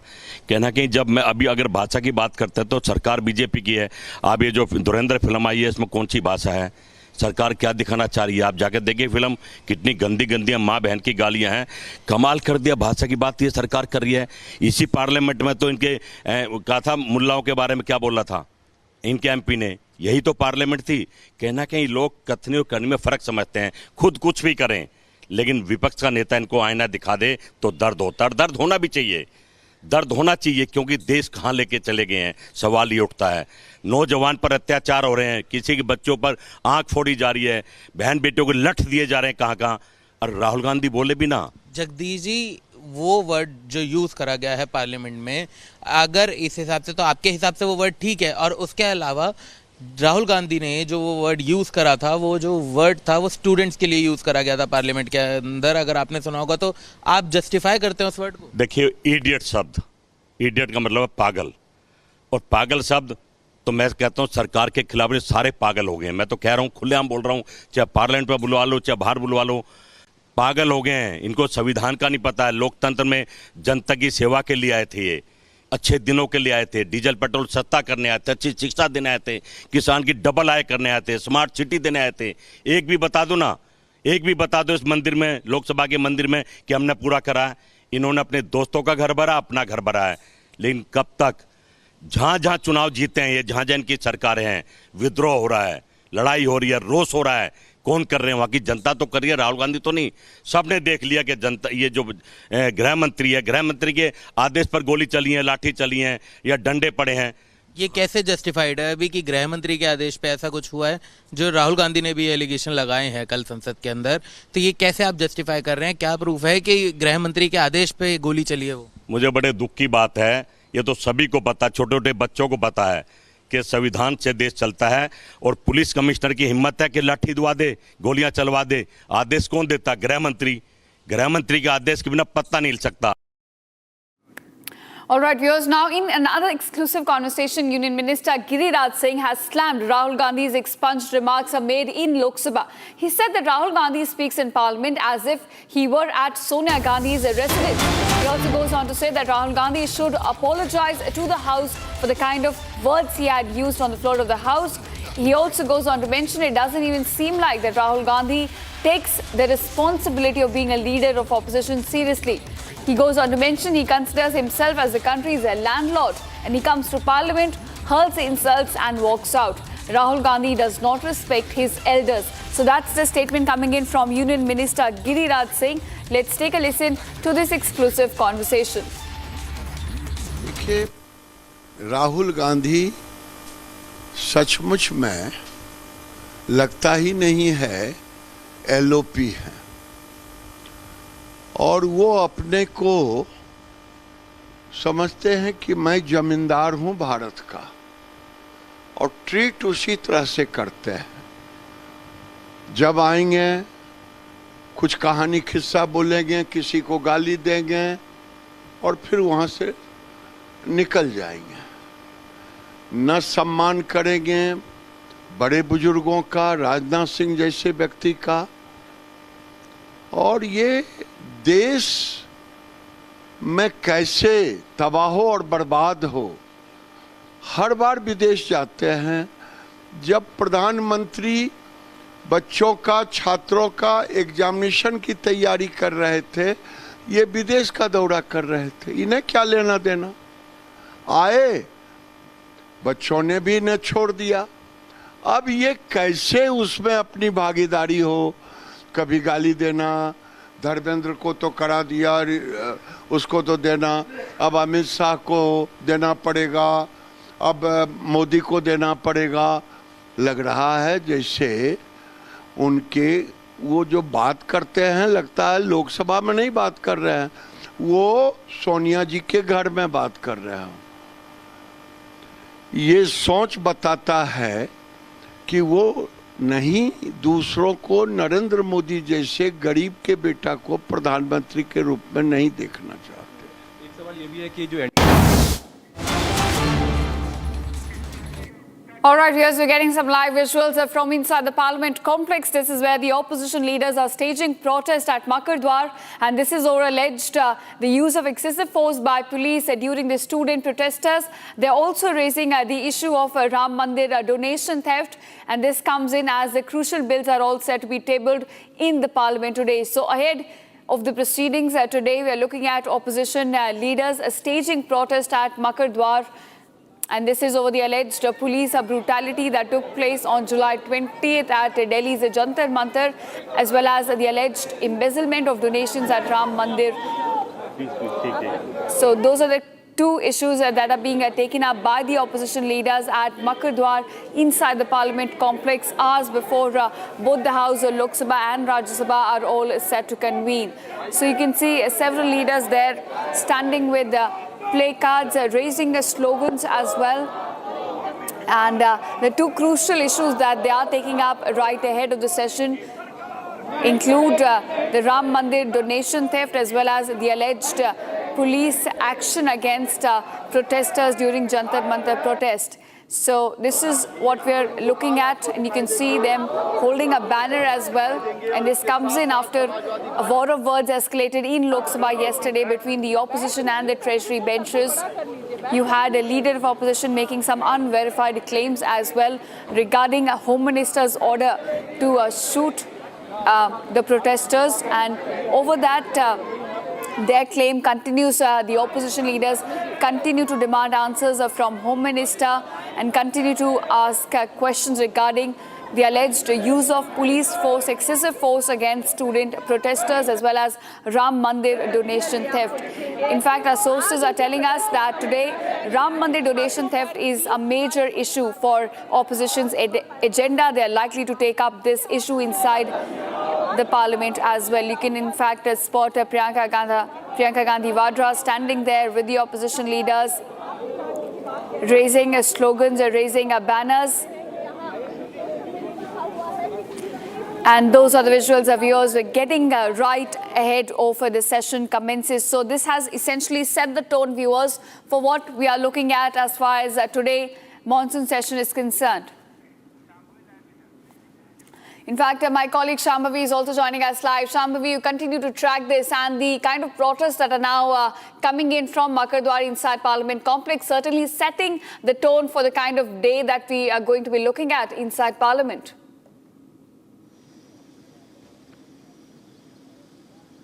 Absolutely. We've been talking about what is to be expected today in the Parliament, given that two major bills were passed from Lok Sabha and Rajya Sabha respectively, and now we see that they are kind of setting the table of the kind of day that we will look forward to in Lok Sabha and Rajya Sabha. There is many protesters outside Makardwar who are protesting against the actions that were taken by the police in the protest that was organized by the CJP, and they're also questioning what is the government doing and the government actions in the Ayodhya Ram Temple donation theft. So these are the kind of protest. This is the kind of slogans you can see, you can hear them actually making. And this just happens before Rajya Sabha actually takes up the anti-paper leak bill for voting. And because there are two bills that were passed. One was the anti-paper leak bill and another one was the Vande Mataram bill, that is the National Honour Amendment bill. And one was passed by the Lok Sabha, another one was passed by the Rajya Sabha. Each of them, they are supposed to be tabled in the other respective houses. That is, the anti-paper leak bill was supposed to be tabled at in Rajya Sabha for voting, and the National Honour Amendment bill is supposed to be tabled in Lok Sabha. But we can see that they are starting today. It is a stormy start of this parliamentary sitting.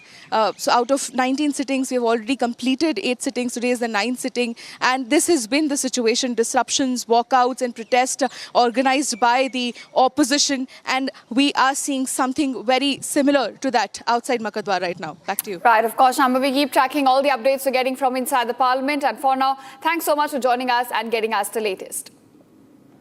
And now, viewers, a day after Lok Sabha passed a public examination prevention of unfair means amendment bill 2026, the legislation is all set to be introduced in Rajya Sabha today. The bill here proposes tougher punishments, time-bound investigations and fast-track courts to crack down on organised paper leak syndicates. Several senior leaders have also hailed the legislation as a major reform to safeguard the future of students. Here's more on this. Take a look. A day after the Lok Sabha passed the Public Examinations Amendment Bill 2026, the legislation is set to be taken up in the Rajya Sabha today. The bill was passed by voice vote amid sloganeering and disruptions in the House before the Lok Sabha was adjourned. The amendment substantially increases punishments, raising imprisonment from up to 7 years earlier to as much as 10 years for organised examination frauds.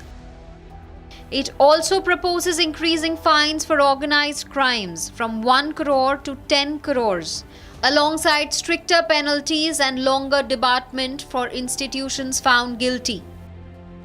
Senior leaders including Amit Shah, Rajnath Singh, Prahlad Joshi and Himanta Biswa Sarma welcomed the bill, calling it a major step towards protecting students and restoring faith in public examinations.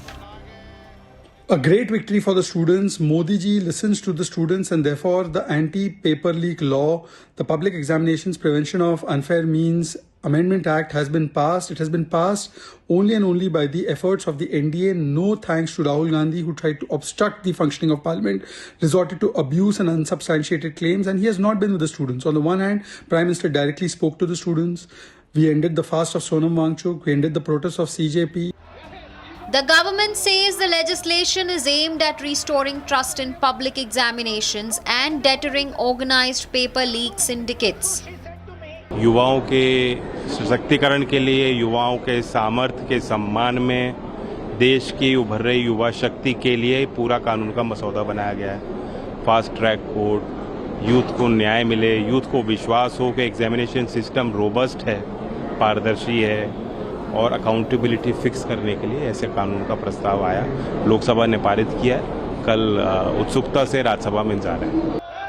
The bill was introduced days after nationwide protest over the NEET paper leak and the resignation of former Education Minister Dharmendra Pradhan. Our Education Minister, Shri Dharmendra Pradhan ji resigned. It's not because of the accountability, it's because of our morality. We feel if students are hurt, we have to take care of them. Who is accountable? That the further investigations will tell. That is yet to be established. Yes, you have rightly said that it has happened at national level, but it is regularly happening at state levels also. But there is a government of other states. It's Karnataka, it's Kerala, it's perhaps Punjab too. Meanwhile, the opposition questioned the legislation, arguing that while the bill prescribes stricter punishment after a paper leak, it does not address measures to prevent such incidents in the first place. ये जो संशोधन किए हैं और ये जो पूरा act है, ये बताता है कि सरकार क्या करेगी जब रायता फैल जाए, ये नहीं बताता कि सरकार क्या करेगी कि रायता फैले ही ना, कि बात पेपर लीक तक पहुंचे ही ना. So it is still silent on that. इस एक्ट के तहत आपको ध्यान होगा अभी हाल ही में प्रधानमंत्री मोदी ने फास्ट ट्रैक कोर्ट्स का स्टार्ट किया और पहली ही डेट पर फास्ट ट्रैक कोर्ट की CBI एब्सेंटेड इटसेल्फ. तो क्या ये फास्ट ट्रैक कोर्ट इसलिए बनाए कि अपराधी और जल्दी छूट जाएं? The bill will now be introduced in the Rajya Sabha today, after which it will require presidential assent before the new provisions come into force. With stricter punishments, time-bound investigations and fast-track trials, the government says the legislation is intended to strengthen the integrity of India's public examination system.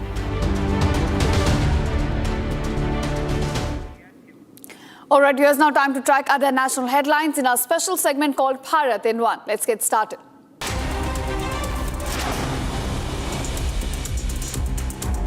Heavy rainfall in Rudraprayag has now triggered landslides and erosion at several points along Kedarnath highway, disrupting vehicular movement. District Magistrate Vishal Mishra visited affected stretches to assess the damage and review the ground situation as officials monitor the impact of ongoing rains. Rajasthan Chief Minister Bhajan Lal Sharma chairs a high-level meeting at the Chief Minister's office in Jaipur.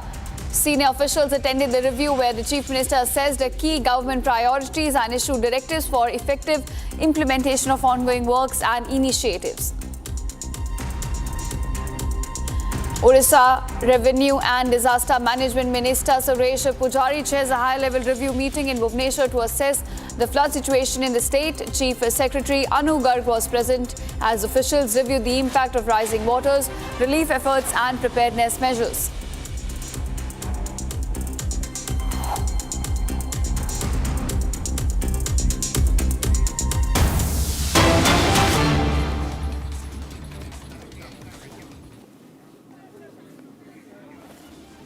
All right, viewers, we're getting some live visuals from inside the parliament where Indi bloc leaders continue to stage a protest before even the proceedings begin for the day.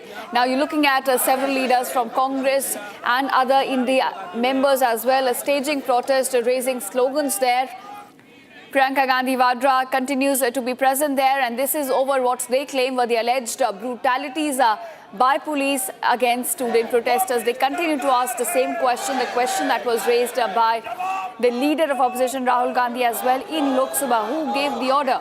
That's the banner they're holding right now, and right ahead of the proceedings in both the houses, the Indi bloc setting the tone for the day, that this is their stance. They continue to remain defiant on it, and they continue to ask questions from the government over the alleged use of excessive force by police against student protesters.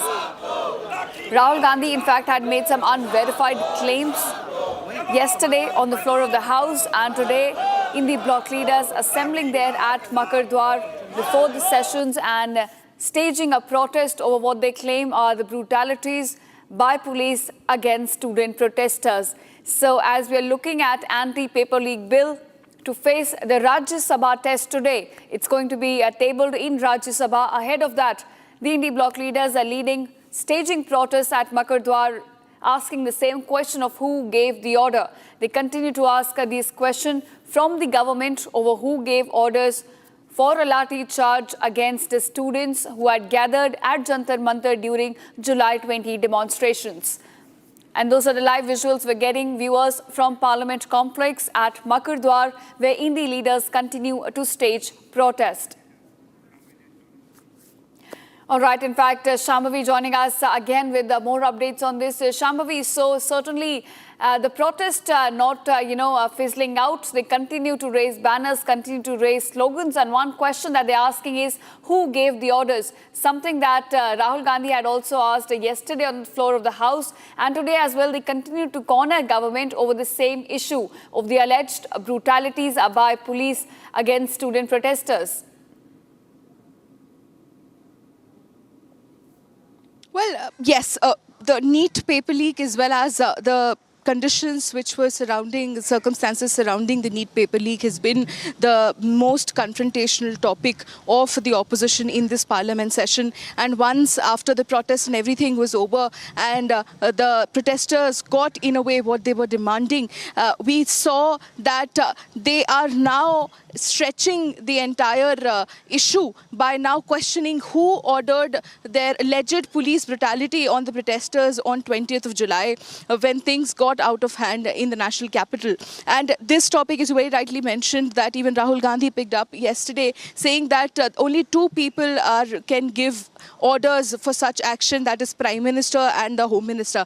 And there are two conditions which are possible in this case. Either Amit Shah didn't know that something like this would be carried out or he had full idea. In either cases, if he did not know, then he is not competent, and if he knew, then he is responsible and he should come here and answer. And this was this entire issue on which the MPs yesterday also staged a walkout from Rajya Sabha when the Vande Mataram bill, which is a National Honour Amendment bill, was being passed there. So we are seeing, we are kind of seeing that they're setting a tone that it is going to be a disruptive day in Lok Sabha and Rajya Sabha, and this is happening just ahead when the Rajya Sabha is set to, when the anti-paper leak is set to face Rajya Sabha after being passed successfully from the Lok Sabha, and the National Honour Amendment Bill is set to face Lok Sabha after being passed from Rajya Sabha. We can see that several leaders, including Priyanka Gandhi Vadra and other leaders of SP, they are there outside protesting against, asking answerability, asking accountability from the Home Minister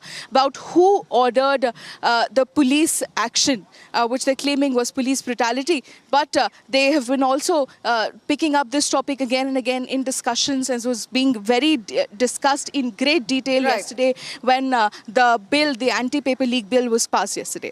Right, in fact, and this comes in despite a BJP categorically stating that no shots are fired during the student demonstrations, but certainly the protest now setting the tone for what's to come in the parliament today.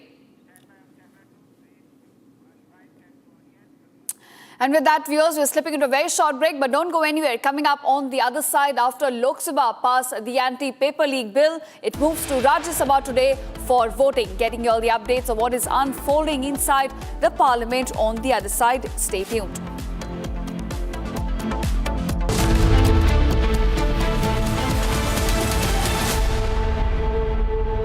चमकी चाट से क्या बना है? आलू चाट या fruit चाट, स्वाद बढ़ाए चमकी चाट। क्या बात है? स्वादिष्ट पकोड़े और फरसान, अरे चमकी चाट है इसकी जान। असली स्वाद सिर्फ चमकी चाट। रानी, इस घर में कुछ है जो टूटता नहीं। ये पिलर कभी नहीं टूटेगा। रुंगटा स्टील TMT से बना। रुंगटा नहीं तो घर स्ट्रॉन्ग नहीं। रुंगटा स्टील TMT बार एकदम सॉलिड। थोड़े में ज्यादा स्वाद, यही तो है इसकी खास बात। वाओ मामा, क्या स्वाद है? अरे मेरे राजा, मसाला।